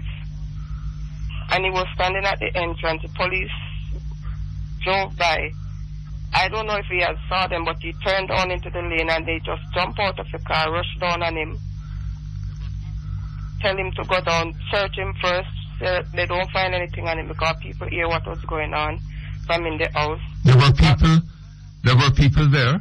There were people there. Who witnessed this? There are a lot of people who witnessed, who said that they just run out of the car, run down on him, said that he went down in the lane and went after him. And people, there are houses nearby that people heard conversation, that he stand up, he didn't run, he go down a little further in the lane, he didn't run when they saw him coming. When he saw them coming, he didn't run, he stand up until they approach him. Ask him what he had, he said he don't have anything. They search him, tell him to go down on the ground. He said, why should I go down? I don't do anything. Next thing, they kick him down on the ground and put the gun in his eyes, blow his brains out. He died on the spot. Jesus, just like have that. mercy. And what they say now, it's shootout. 3 men were standing at them, fired at them. Oh, God. And they returned fire. And nothing like that. Nothing like that. Nothing like that. Mr. Perkins, I don't know when I will ever get over it. My son is not a bad person. He's 22 years old and he's striving. He's a person who's striving to become a better person every day. We're supposed to go into youth service next month. Oh, yeah? Yes. He's ever trying. He's not in any bad company. The whole community is in mourning for him because nobody is expecting a person like him to go down like that. Everybody know him. Well, it's just so sad. And this man is still on front line duty, Mr. Perkins. You know the dead cannot talk. Yes. And if it happened that it was like two normal citizens, one shoot down the other, and the other one is even telling lie, right? He would be old, right? They would have arrested him. Yes. And investigation would started from there, but now we have to wait until after the funeral and go into court and all that while this man is still on duty. Well, I don't think it is fair. I don't know. I don't know, Mom. I wish I could think that even then there would be an adequate investigation and the matter justly dealt with. I don't know. You know, I went to the police investigative bureau, those places all over. But I don't think this man, while I don't think that we should wait so long for something to be done. Yeah. And maybe drag out for 3-4 years and then nothing come of it. You know what is happening, Mom? There are other young men, you know. There are other young men walking around today. Yes. And maybe older men too, to whom that kind of thing is going to happen before very long. Yes. Very, very sad. Very sad. I'm sorry to hear about it. Have you spoken to Jamaicans for Justice or? Yes, I've been there. I've been there. Yes, well, let's hope that. But Mr. Perkins, I believe some of these policemen before they are recruited into this service. I think they need some holy water to throw on them to see if they are vampires or not. Because they are not real. They don't have any bowel of compassion. When you can look at a person who is innocent and armed, is no threat to you, and you're going to take a weapon like that. You know it's not a little switch. You know it's instant death, and you put a weapon like that in an innocent. And you shut them down like that. Just take them life like that. Them are brothers, sisters, mother, people who love them. You have other children? Yes, Mr. Perkins. Oh boy. That's hardly consolation in Jamaica, you know, because it happened to one, it might happen again. Okay, Mr. Perkins, my credit is gone. Very, very sad. I'm sorry about it. But I hope that at some point, you know, we can get together and have something done about these problems. Okay. You know, a large part of the problem is, of course, that the government is not interested. They have the power to do something about this. Yes. You know? Yes. They're not really doing it. You know? All right, Mom. Okay. I wish I could tell you something that, you know, but I don't know. I don't know what it is. Not in the short run. It's a political problem. Okay. I come to the office of Prime Minister with a profound sense of my obligation to the people. Only with the help of the Almighty God can I carry this weight of trust and hope that is placed on my shoulders. I will not betray this trust, and I will keep hope alive.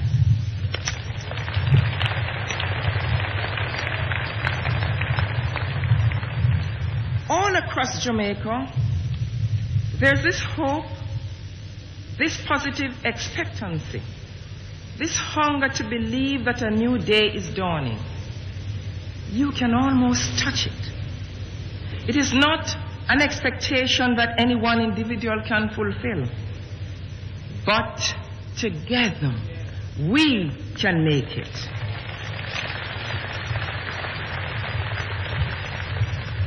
My role as Prime Minister of Jamaica will be to use this high office to facilitate change. Today, I want to commit myself to certain goals. The first pledge to the Jamaican people is to advance human rights and individual liberty. Each individual is sacred. None is more important than the other. Money should not make one person more important than the other. Learning should not make one person more important than the other.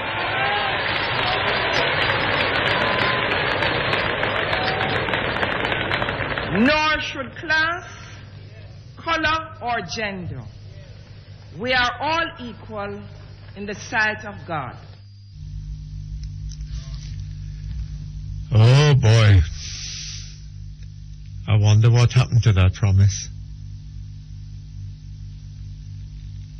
Good speechwriter wrote that speech, and she just read it.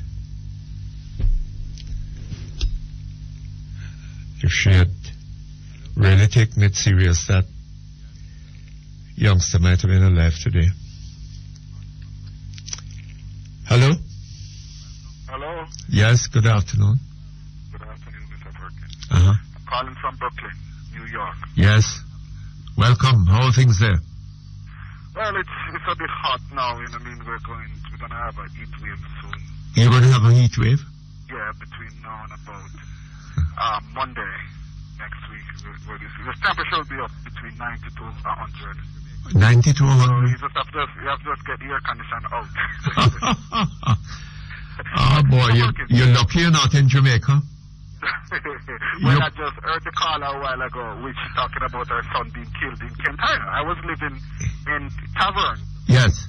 Which is right over to Kentire. And yes. You know, I have had some near miss with the police myself. Oh, is that so? Yes.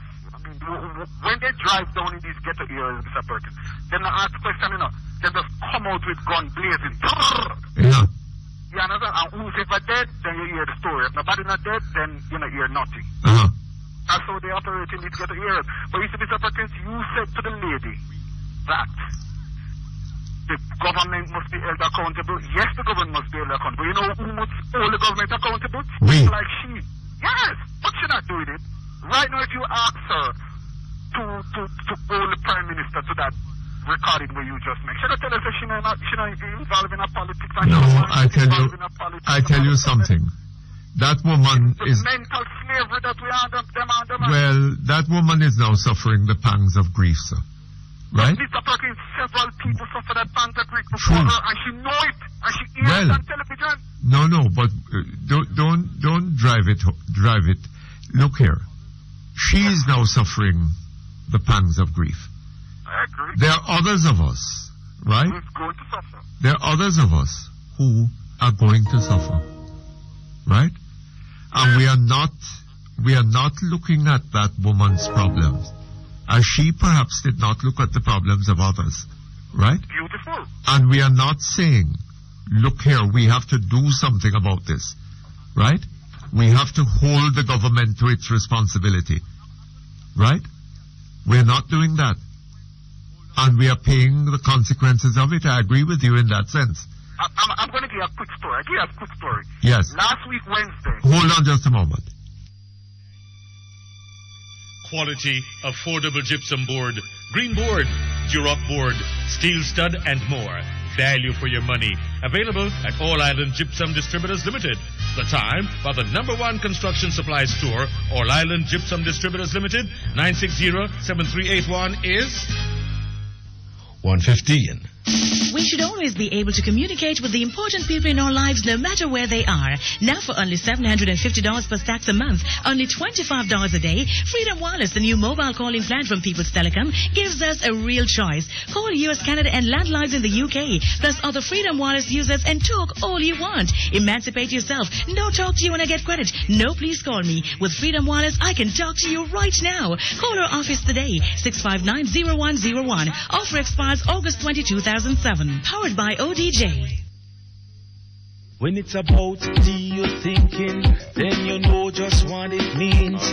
The one tea you should be drinking is Caribbean Dreams. Real. Peppermint, ginger lemon, ginger mint, all herbal teas. When you drink them you say, yeah man, that's the tea for me. Sing the chorus. Caribbean Dreams. Strong, rich and caffeine free. Caribbean Dreams. That's the tea for me. Distributed by Amalgamated Distributors, 194 Spanish Town Road.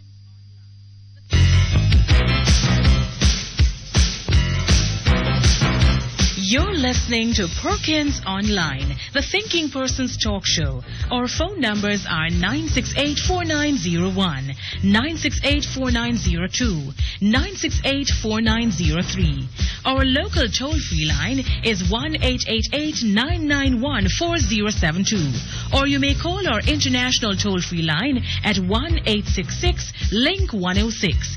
That's 1-866-5465-106. Courtesy of the People's Telecom of Jamaica Limited, providing unbelievably low rates to call the US, Canada, and UK landlines all day, every day. You can also log on and listen to Perkins Online live on the World Wide Web, free at www.go-jamaica.com. Now back to Perkins Online on Power 106 FM.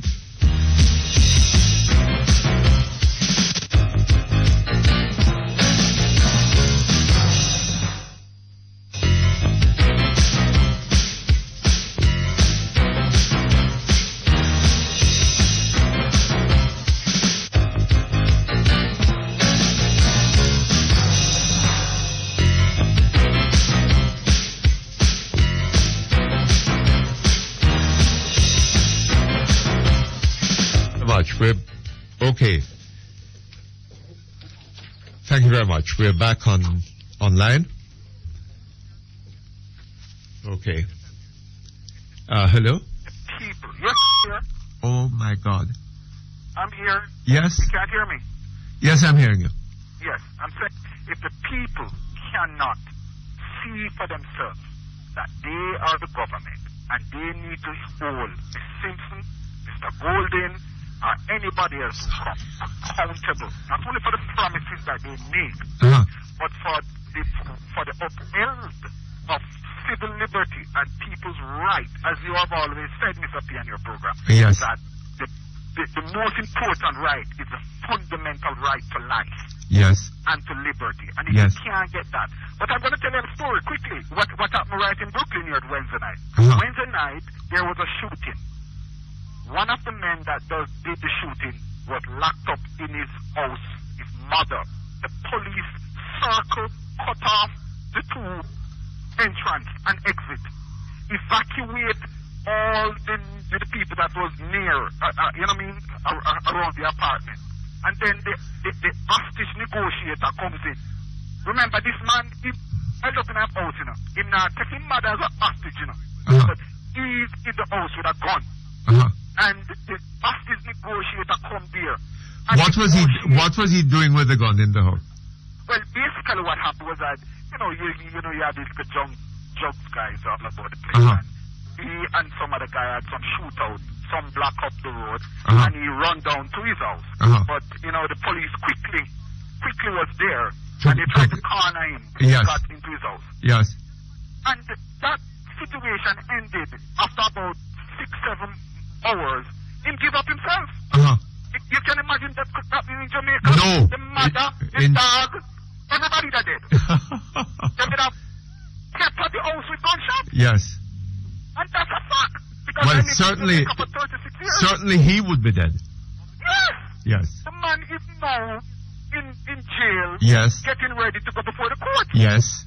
Mr. Perkins, let me tell you something. How many hours? 6-7 hours? About 8 hours. Because it happened in the early morning, and by the afternoon when I was passing by, the hostage team was there, the whole block shut down, traffic were negotiating. Even at one time, helicopter was overhead in the early morning to ensure that he didn't escape in any way at all. Yes. And they sat on it, they negotiated it, and it come out no loss of life. Well, sir, they respect the lives of their citizens. Yes. What the Under their constitution, they're obliged to. He said to me, sir, excuse me, sir. Sir, excuse me, sir. That's what the police deal with you over here. Excuse me, sir. That could never be Jamaica, Mr. P. No, man. Come here, boy. Come here, boy. And if you're not coming, hit you with the cook. You see, no? The same gun, you know, your tax is buying, you know. The same bullet that your tax is buying, you know. And the same salary that you pay him, the police officer. Yes. I don't think the Jamaican people recognize, you know, what their rights are. But quickly, Mr. P, let me ask you one question. I hear this controversy about one poll. What type of poll that was where Mr. Bill Johnson, everybody saying he don't know about the poll? What did the poll say? I don't know, sir. I don't know. Somebody came on this program to tell us about it, right? And then later on that afternoon, Cliff Hughes had the poll results on his program, read out the numbers. What did it say? Well, that there are a number of constituency polls, and the Labour, there are, I think, about 16 of them or something like that, and the Labour Party was leading in most of them. Okay. And I suppose it must have been upsetting to the PNP. And they put out a statement. The Dr. Paul Robertson, the campaign manager of the party, said that, you know, these polls were fraudulent. Mr. Bill Johnson said he had done no such polls. But then the General Secretary of the party said those who was in the country, you see, talking at the political meeting, he said that those poll results had were old. They were about 8 months old, and that the party had used them to select candidates or something of the kind. And Mr. Perkins, sorry to cut you. Yes. Don't Mr. Bill Johnson were conducting and publishing polls a couple months ago every Sunday, and he himself admits that the Labour Party was leading in most of these constituencies. Although he came out with another poll showing he did 6 constituency polls for the Gleaner that were published. Okay. Right? I don't know about any others. It is claimed that they did others which were not. I don't know. Anyway, one final thing, Mr. People, yes. This is something that we all up here, most Jamaicans, I mean, in Brooklyn, in the Bronx, especially Grand Concourse, we all meet and we discuss. Mr. P, please remind us, what is the constitution of this country that states that one man, one vote, same man, same vote? Yes. So where which country? You mean the United States? Or? No man, in Jamaica. In Jamaica. Isn't it under the People's Representation Act that states representation of the people? Yes. one Representation vote, of the people. Same man, same vote. Yes. Well, I don't think they put it that way, but that's the intention. Yes. Okay. All right. Anyway, one second, just 1 minute. I just want to say it to the Jamaican people, to all of us over here, you know what I mean, we send back our remittance and all of that. Yes. We need a country that we can come back to, you know what I mean, and a country that we can live in after we finish work over there and come back. Yes. So please ensure that there's one man, one vote, same man, same vote. That's all I'm asking. All right. Mr. P, you take care and kiss your lovely wife for me, okay? Thank you very much. She's right here listening to you. Yes, bye-bye. Okay. All right. We have some more email for you.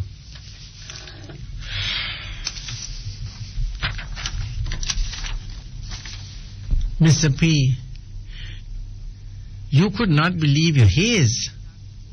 While watching the news last night, I could not believe my eyes.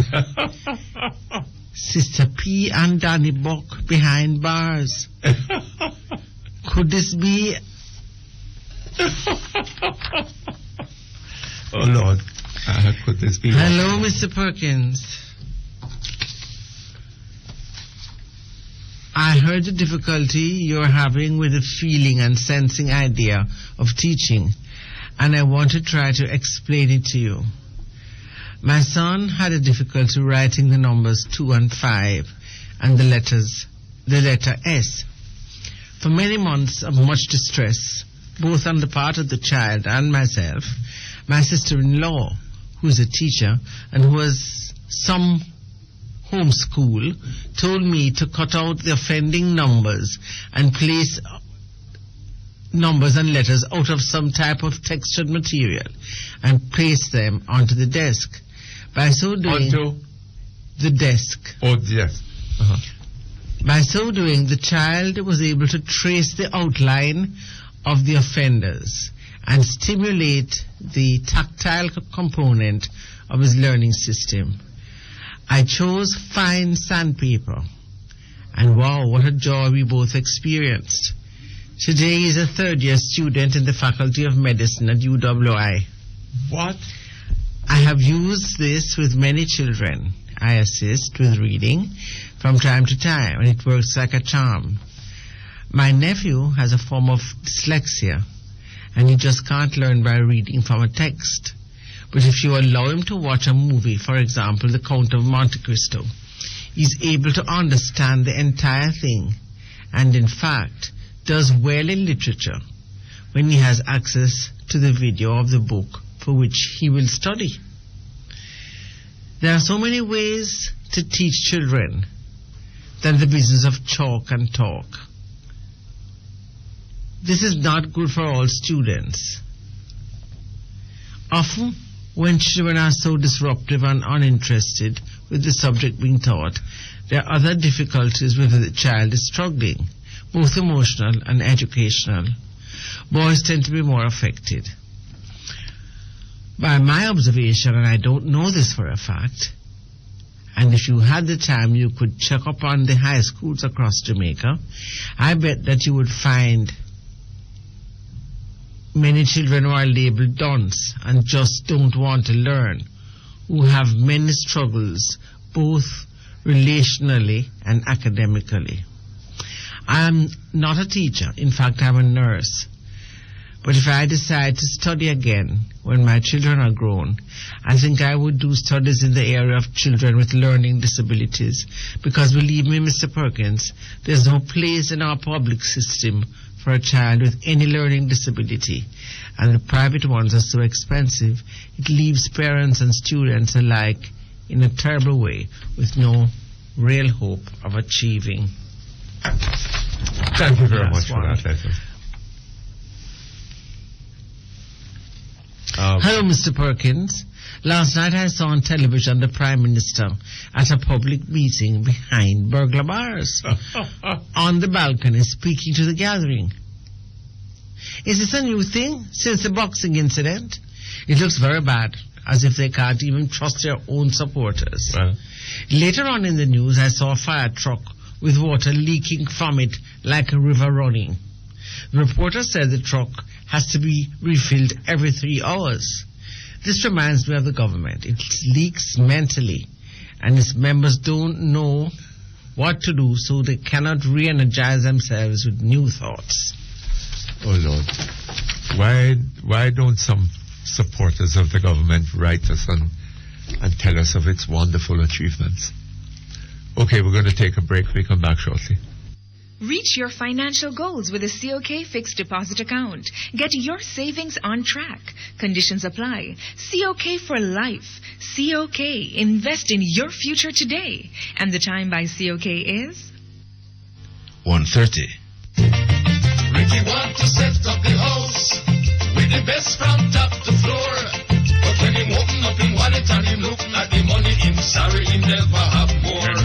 Ricky don't make them stop you from doing it. We said the best hardware you can get it. When the price is nice and you get advice, the choice could only be Stewart's Hardware and Home Center, Maypen, Lionel Town and Wool Harbour, where the price is right and the customer is always first. Stewart's Hardware. Having trouble with your tractor? No worries. Visit Island Tractor Parts and Rentals. They have all your JCB tractor parts, filters, seals, bearings, and other parts. See them at Unit 44 The Domes, 85 Hagley Park Road. Telephone 908-0423.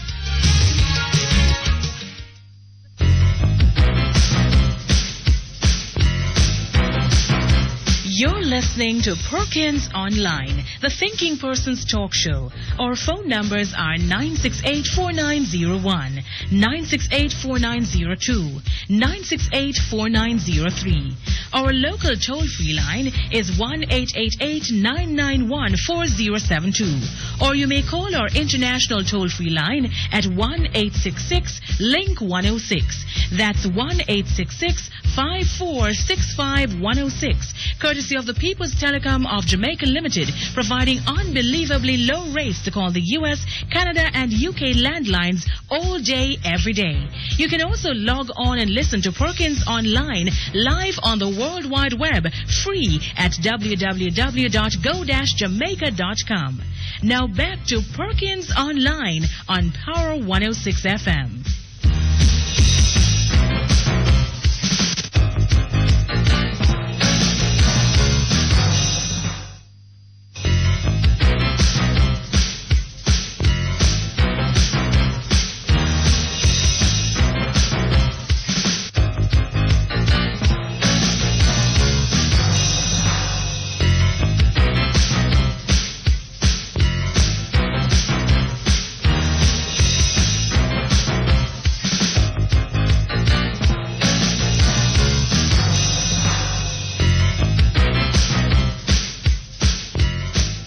Following is a paid announcement by the JLP. Jamaica need a change now. Change is coming, baby. Change is coming now. The Prime Minister declares that she's not changing course. Even if the majority of people say that we are going in the wrong direction, she says, not changing no course. And if we are not changing course, it means that a few will continue to plunder poor people's money, because we will have to continue to live with the rampant corruption that has characterized this government, of which the Prime Minister has been a part from beginning till now. Not changing no course. But Jamaica has to change course. I have a team that is committed to changing that course, and I am the driver. The proceeding was a paid announcement by the JLP.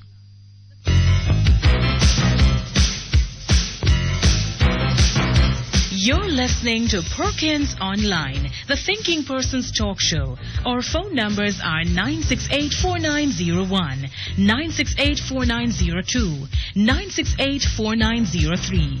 Our local toll-free line is 1-888-991-4072. Or you may call our international toll-free line at 1-866-LINK-106.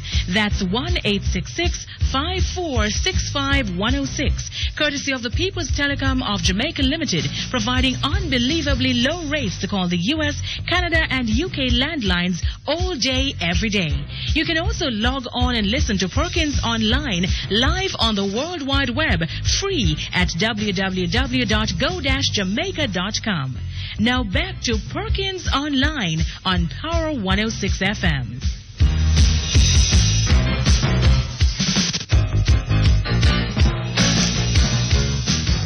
Okay, thank you very much. We're back online. Hello? Hello? Hello? Yes, good afternoon. Good afternoon, Mr. Perkins. Uh-huh. I have a few concerns, sir. I am one of those trained teachers that are placed in the basic school to assist with the executions of lessons properly. Uh-huh. Was being told to the students. Now I have a few concerns. It has been happening for the last 3 years. Uh-huh. I remember the Minister of Education made a statement on the radio. She said that students must not be turned away from school because of fees or lunch money. But at the same time, parents must see it as an obligation to pay their fees, because the fees are what the administrators of the school used to operate these schools. No. I believe that someone, it could have been the minister herself, need to use some clarity in words to let the parents understand, because to me, parents don't understand what she meant when she said see it as an obligation. I have a situation in my school where one family holds the school for the past 2 years, almost 60,000, and when you try to get to these people and ask them to pay, they tell you that they have made contribution to education tax and all sorts of stories, and these persons are working. Yes, but we have been hearing recently about companies set up by the given licenses, communications, telephone licenses by the minister responsible, who owe the government several millions of dollars. Okay. Hello? Yes, I'm hearing. Yes. And they can pay because they're collecting the fees that they should be paying. They're collecting the fees and holding them. These people are not collecting anything. Who are collecting the fees? They can't afford it. They just can't find the money. Who? The parents. But that is what I'm telling you, the situation in my school. I know that these persons are working. But because they interpret what the minister said to their ability, they tell you that they don't have it. And I'm not telling you that about something that I don't know. I know they go to work every day. And some of them operate their own business. But they just refuse to pay the fees. Right now, school is closed and the school holds teachers. The school holds teachers. The school holds teachers right now. The whole teachers. Yes, the school board cannot pay because at the end of the school year, you have over 200,000 for school outstanding to the school. And they are telling us that we can't turn them away, and they are not telling us how to get these money from these parents who we know can afford it. When you say the whole teachers, like how much? Right now, at my school, the teachers, they are in arrears with the teachers for a month's salary. And this month, they didn't get paid until for last month, they didn't get paid until one day this week. Oh, Lord. My other concern is, as a trained teacher placed in the school, I was told that when we go into these basic schools, we'll get all the benefits that are given to primary school teachers or all the other teachers. Now, this little part of it, we are given a job description. Other than teaching in the school, we are to mark lesson plans, see to it that these lesson plans are being executed. And some of the trained teachers themselves are principals, and they are to carry out the administrative work along with teaching a classroom. You say that you're a trained teacher? Yes, sir. And we are not getting no other incentive other than the salary, that this one flat salary that we are getting. You're not getting no other what? No other incentive for these extra work. I see. Because since I said that we will be getting all the other benefits like the other teachers when we are placed in the schools. You're not getting no other incentive for these extra work? No, sir, because if you are in a school and perform properly, you're appointed as a senior teacher with an allowance. Now we are in the schools, we're doing all these extra duties. Can you imagine some of the trained teachers who are principal doing administrative work, and they are also marking lesson plans. They are to move around from class to class and see to it that these lesson plans that are being executed with no other money. We are not senior teachers. We made several attempts to other institutions to find out what can be done, and they are just giving us stories. Oh, well, terrible, isn't it? But, you know, it isn't the parents that owe you. It's the government. The other thing I found out, the Ministry of Education, all zones, because they have some where the schools are placed in zones. If you, for example, if you go to zone 10, you hear that the school board gives this teacher, the trained teachers, who are not getting any other incentive from the ministry, like seniority allowance.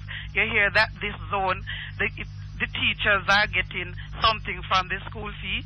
When you go to another zone, this teacher not getting any. When you go to this one and all. So I'm wondering if these rules don't have any form of uniformity.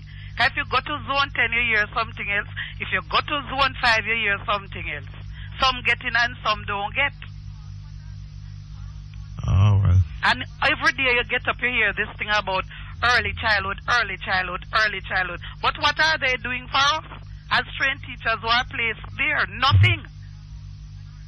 And when we call programs like yours now, you hear like we are undermining them, and in the long run we will be getting sabotage and all those things. But somebody needs to address the matter. Either they remove the extra duties from us, or they find a way. Because if some of us were in a primary school, we would be senior teachers. Because they look at your performance, and one of the criteria is to look at how you perform and give you a senior teacher. But nothing. We just there with this bungler work. Coming September, you hear that Early Childhood Commission is coming with a whole lot of, and no pay. No extra, nothing. So I am here to understand what may I point out something to you? That word criteria is a plural. Pardon me? I said the word criteria is a plural. Yes. The singular is criterion. Along with that, that position there of the senior teacher allowance. I see. Nobody is looking out for us to be appointed. Now what is going to happen to us? Well, I don't know. What is going to happen to Jamaica? But I'm trying to find out what is the early childhood.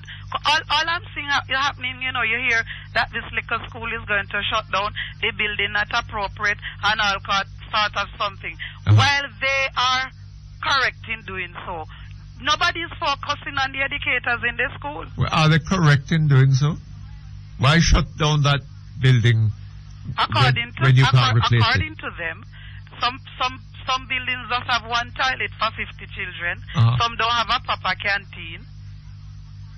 Some don't have furniture. Yes. So they are claiming that, and even the schools that are in the church, they are saying that the schools in the church are to be removed. All kind of something you hear.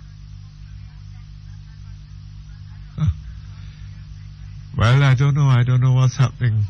But my concern is how long this will continue, and nobody not talking to you. And if you tell them that you are going to leave to go to the primary, they tell you that you were in the basic school for years, and as soon as you get training, you're moving on. But what else can we do? And if we leave this system, the early childhood system, they will be still at where they began. Yes. Because we have to look out for ourselves, because if we don't do it, nobody will. We have to look out for our old age pension. Yes, indeed. Nobody will ever look out for us. And I've been to meetings where they begged us. They actually begged us. Teachers don't move on. But we have to, because I'm thinking seriously to get into a primary school coming September, because this overwork that they're coming to us with no seniority. I mean, if you are a principal and you're doing all of that work, if you're a classroom teacher, you must find time to leave your classroom and go and look if the teacher is carrying out the lesson plan, and then not giving you an assistance while you are out. This is too much pressure. And I'm not telling you what somebody say. I'm telling you what we are experiencing in the school. Yes. And this is bad, and somebody need. We not just call program to according to their mischief. They must look at their weak points and work from there. Not because some of them are comfortable with salary. And they tell you from time to time that teachers, you just don't sit there because you have to improve. And you have to even careful how you improve, because if you improve... Hold on just a moment for me. For the best prices on generators, call QD and Ace with prices as low as $52,130. Run silent model also available. QD and Ace, 8 Red Hills Road, Kingston 10. The time by QD and Ace is 1:46. Jalay Restaurant and Caterers, makers of delicious breakfast and lunches. They also do catering for your every need. Visit them at shop number 20 Kingston Mall and Cedar Crest Plaza, Portmore. Telephone 967-7412. Jalay Restaurant and Caterers, satisfying your taste buds. Importers and distributors of mechanical, electrical and electronic appliances, particularly fans, refrigerators, washing machines and stoves, are invited to register now to attend the Bureau of Standards Target Monitoring Seminar for Thursday, July 12 from 8:30 a.m. to 12 noon. To register, call Marcia Wright at the Bureau of Standards Jamaica at 926-314025. The Bureau of Standards Jamaica, making standards work for you. Think comfort. Think Carrier, the world's most trusted brand in air conditioning. More homes, hotels, and businesses use Carrier air conditioners because they have a proven record for the coolest, most reliable, and energy-efficient units on the market. All teamed with great service and affordable prices. Call CAC 2000 Limited, 1-888-991-5921, and refresh yourself. Carrier, turn to the experts. The following is a paid announcement by the JLP. Jamaica need a change now. Change is coming, baby. Change is coming now. The Prime Minister declares that she's not changing course. Even if the majority of people say that we're going in the wrong direction, she says, not changing no course. And if we are not changing course, it means that a few will continue to plunder poor people's money, because we will have to continue to live with the rampant corruption that has characterized this government, of which the Prime Minister has been a part from beginning till now. Not changing no course. But Jamaica has to change course. I have a team that is committed to changing that course, and I am the driver. Proceeding with a paid announcement by the JLP.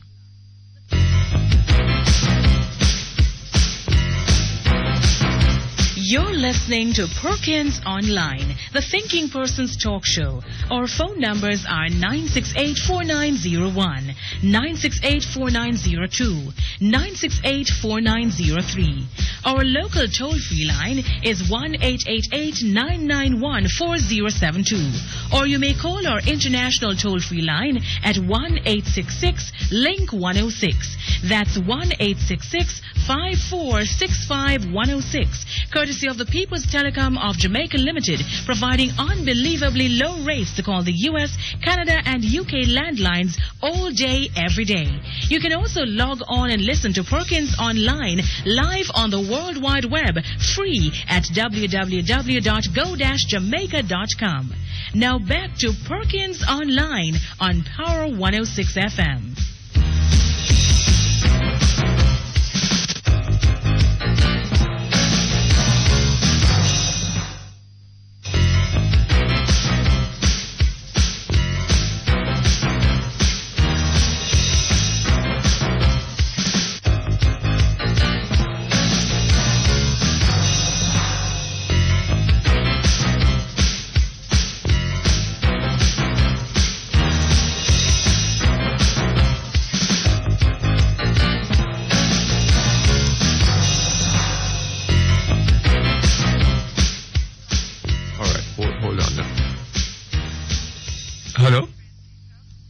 The teacher. Yes, Mr. We have the Perkins. teacher.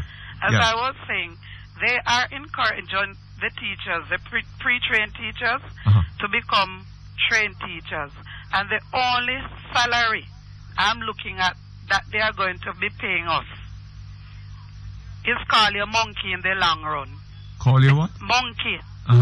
Because as soon as you upgrade and your eyes are open to certain things that you can talk like how I'm talking to you here now, you'd surprised to know that authorities would come around and tell you that you're saying this and you're saying that, and the higher the monkey climb, the more they expose. Absolutely, yes. So the only thing they have to tell you is that when they force you or encourage you to upgrade, they turn around and call you monkey on top of the whole lot of work.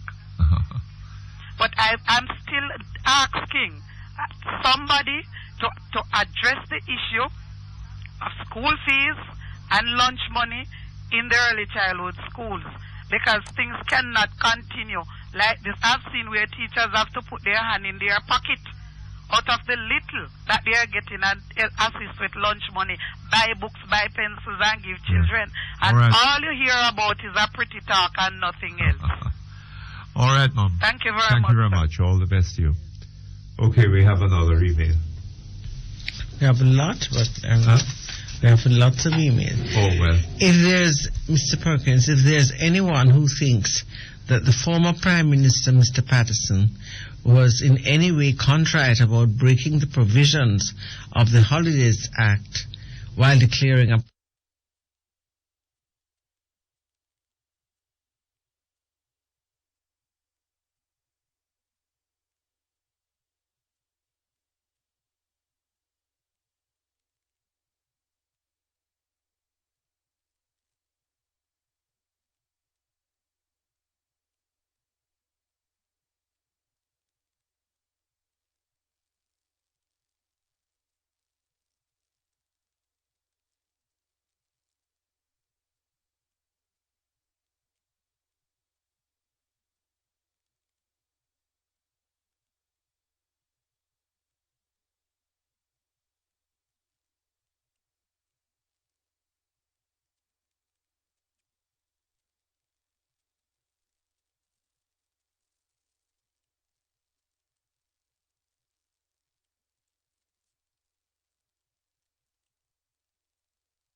Hi, Bernadette. How you doing? Robert here, Johnson Equipment. According to my chart, you are on shift today. It says B. Oh, God. Oh, 1, 2, 3, 5, 6. Okay, D. Well, the shaded area says B. Oh, God, that's night shift. Okay, so that's not going to work. I guess I better look at my chart again. I'm glad I didn't phone you to home anyway.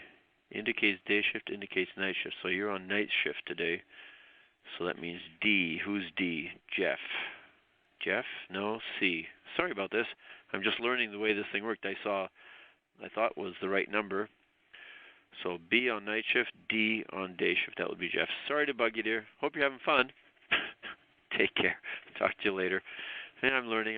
I've got the format now. I just have to try and figure out how the hell to use it. Take care. Talk to you later. Hi, Bernadette. How you doing? Robert here, Johnson Equipment.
they're all working together for the better of Jamaica, because it's not a one person cannot do it. Yes. You know? So I'm just calling to inspire the younger people who are registered, and those who have no knowledge of a better Jamaica, that there was a better Jamaica, and there can be a better Jamaica again. So please go out and vote for those who we all wanted to vote for. Jamaica Labour Party. I hate to do this illegal thing on the air. Look but, here.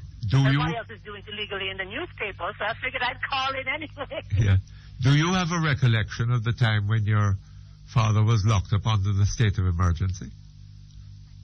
My recollection is a little bit blurry because I was quite young, but I read his book, of course, and so it seems like it's fresh, but it might not be my pure memory. We had to flee out of the country, and that's why, I lived in the States for a long time. So I don't have that recollection, but I do know that was a very difficult time for Jamaica, and so my memory is blurred at that point, because I was very young. So are you the doctor? Yes, I'm a dentist in Orlando. You're a dentist, yes. Yes, well, you benefited from your father's captivity. In what way do you mean, Mr. Perkins? Well, you're now living out of the travails of Jamaica.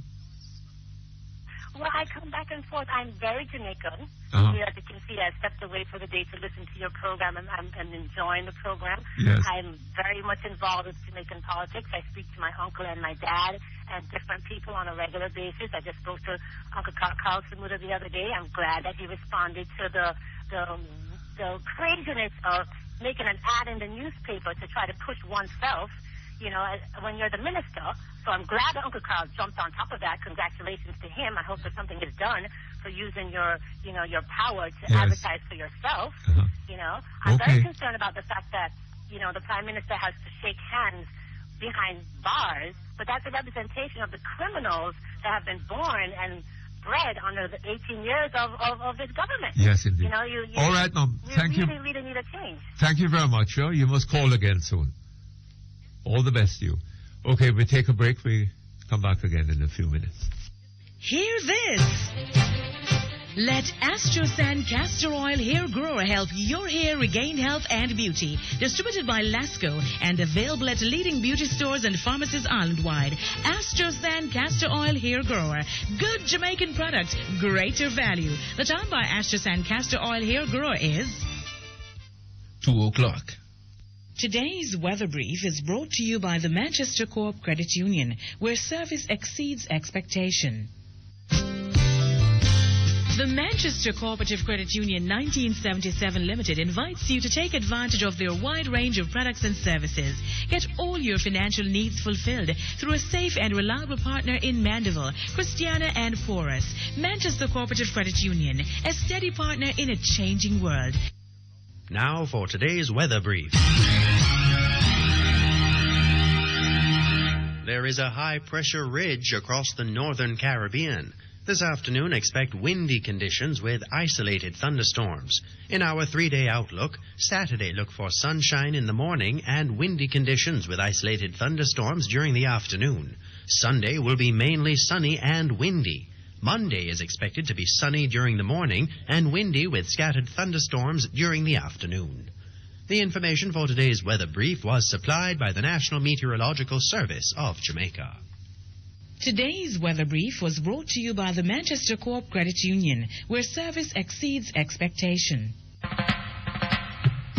Can I get another piece of chicken, please? Look how much you eat already. I don't know how these kids love the chicken, so there's really something special about our Jamaican chicken. Mm-hmm. There really is something special in our meats. High pro quality feeds, specially formulated with our finest ingredients and hormone-free. Support our local farmers. Buy Jamaican poultry. Thanks, Mom. High Pro Feeds, your partner for profitable production.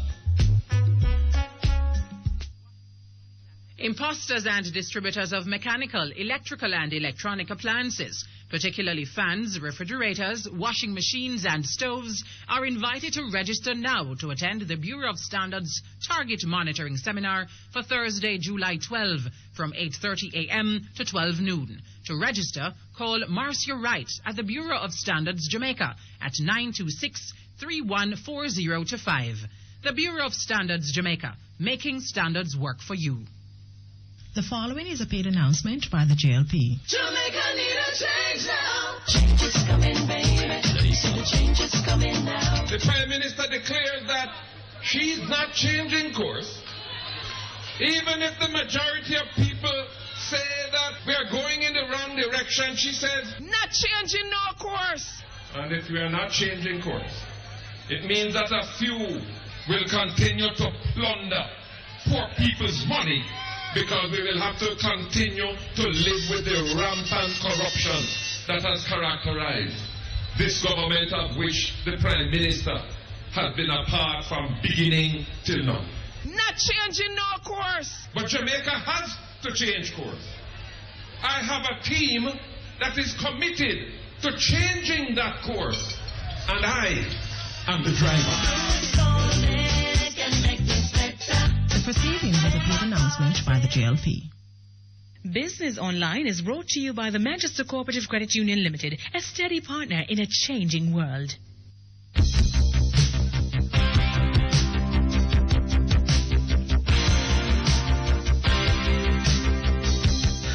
Good afternoon. I'm Orville Johnson from Today's Money Limited. Welcome to Business Online.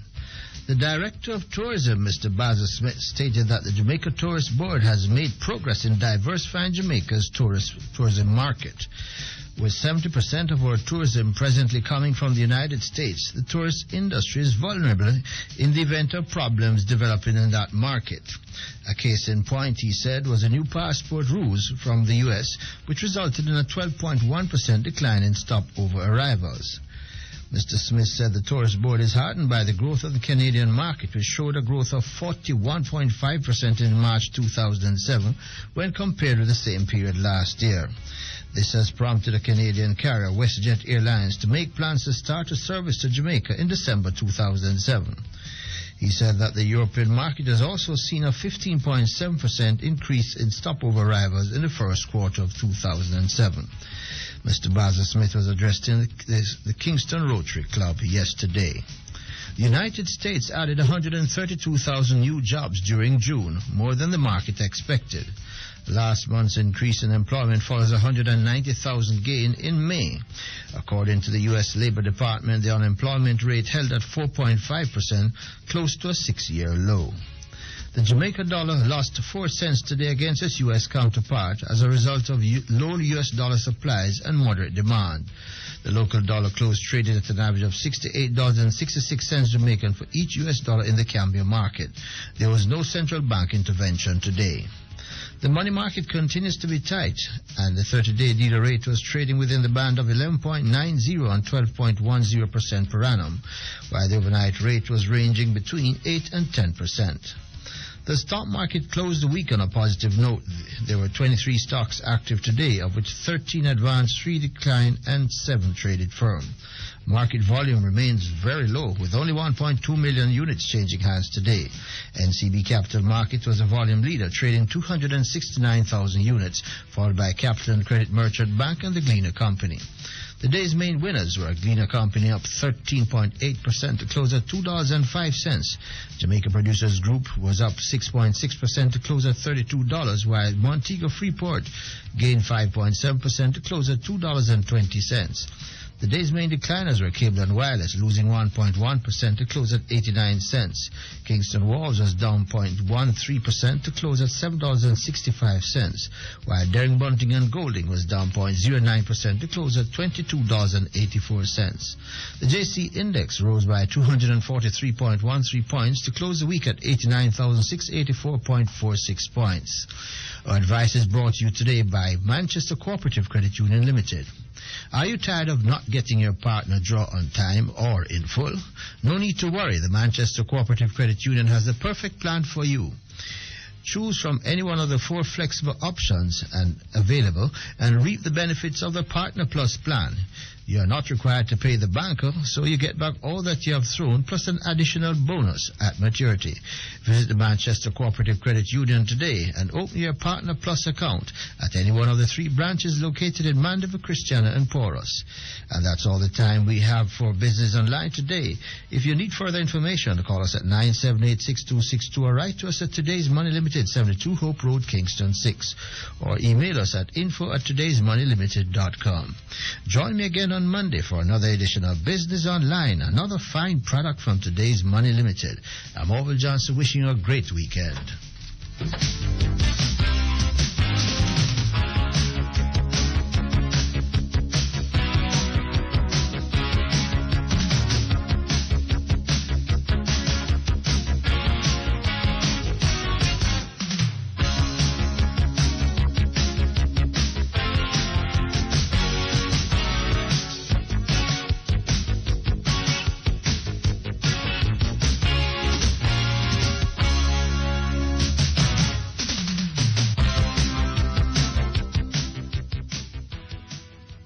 Business Online was brought to you by the Manchester Cooperative Credit Union Limited, a steady partner in a changing world. The Manchester Cooperative Credit Union Limited invites you to take advantage of its wide range of products and services available. Save in a share account and access loans for provident and productive purposes. Get peace of mind from the insurance products on offer and buy or sell foreign currency through its Cambio service. For further information, visit any one of its 3 branches located in Mandeville, Christiana, and Porus. Manchester Cooperative Credit Union, a steady partner in a changing world.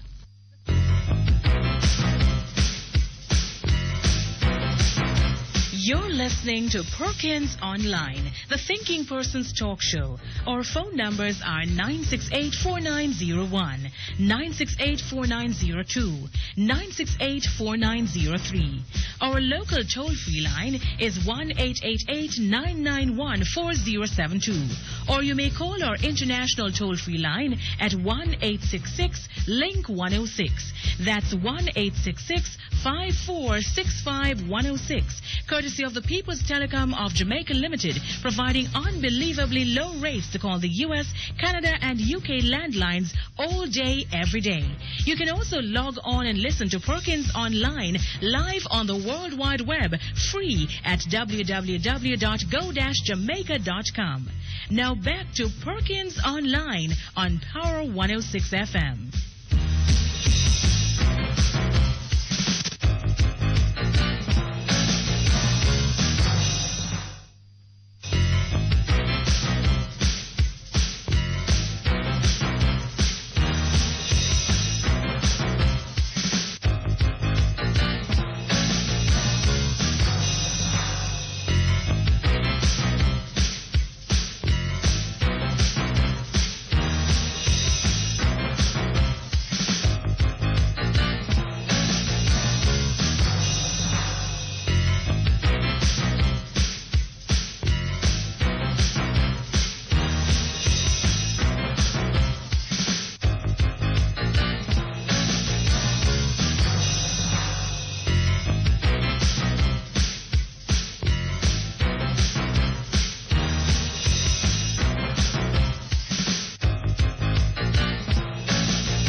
Okay, thank you very much. We're back online. Hello? Hello? Hello, good afternoon, Mr. Perkins. Good afternoon to you, Mom. How are you? Mr. Perkins, not bad, sir. I'm so glad to get you. Yes? Mr. Perkins, I took an X-ray at the Kingston Public Hospital. This week turning 3 weeks. And they said it would take about 2 to 3 weeks. And this week, 3 weeks, going 4 weeks now. On the 18th of June. And until now, I cannot get the result. Oh, God. And I was speaking to a lady this morning. She telling me that it is not ready as yet, what she's to do. No, Mr. Perkins, this is the country that you are living into. If you don't have money to go to to go to a private place to do things. You cannot get through. It's very sad, isn't it? It's very sad, and I can imagine the Mr. stress Perkins, that you're and our under. Prime Minister is telling us that she's not changing no course. She have to change her But, course. you know, Mom, if the Prime Minister gets sick and needs an X-ray or whatever, she doesn't have to go to the Kingston Public Hospital. No, sir. No? And if she has to be admitted to hospital, it won't be there for her to have cockroaches crawling over her. No, Mr. Perkins. Right? This week going 3 full weeks, and until now I cannot get the result. Very sad, very sad. And I have 2 more issues, Mr. Perkins, to put to you. Yes. That parade. I want to know if there is no one to put it over about the street side. Out by Paria, it smells so stink. Is that and so? So many business places out there. And I'm Where, wondering what part of Parade? Just at the 30 bus stop. Mr. Perkins, I would love you to go down That's what? here. South Parade? Yes, sir. At the 30 bus stop. Yes. It smells so stink that you cannot catch your breath. Why? Why is it smelling like that?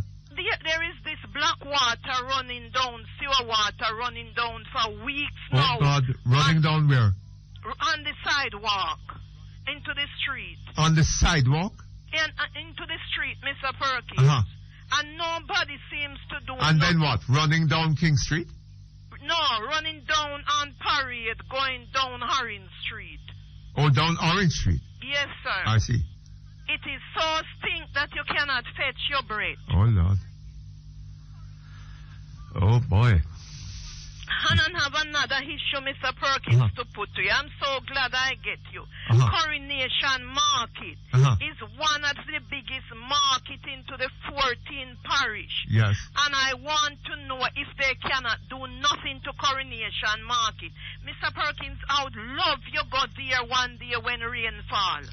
What happened? The way how it's so bad.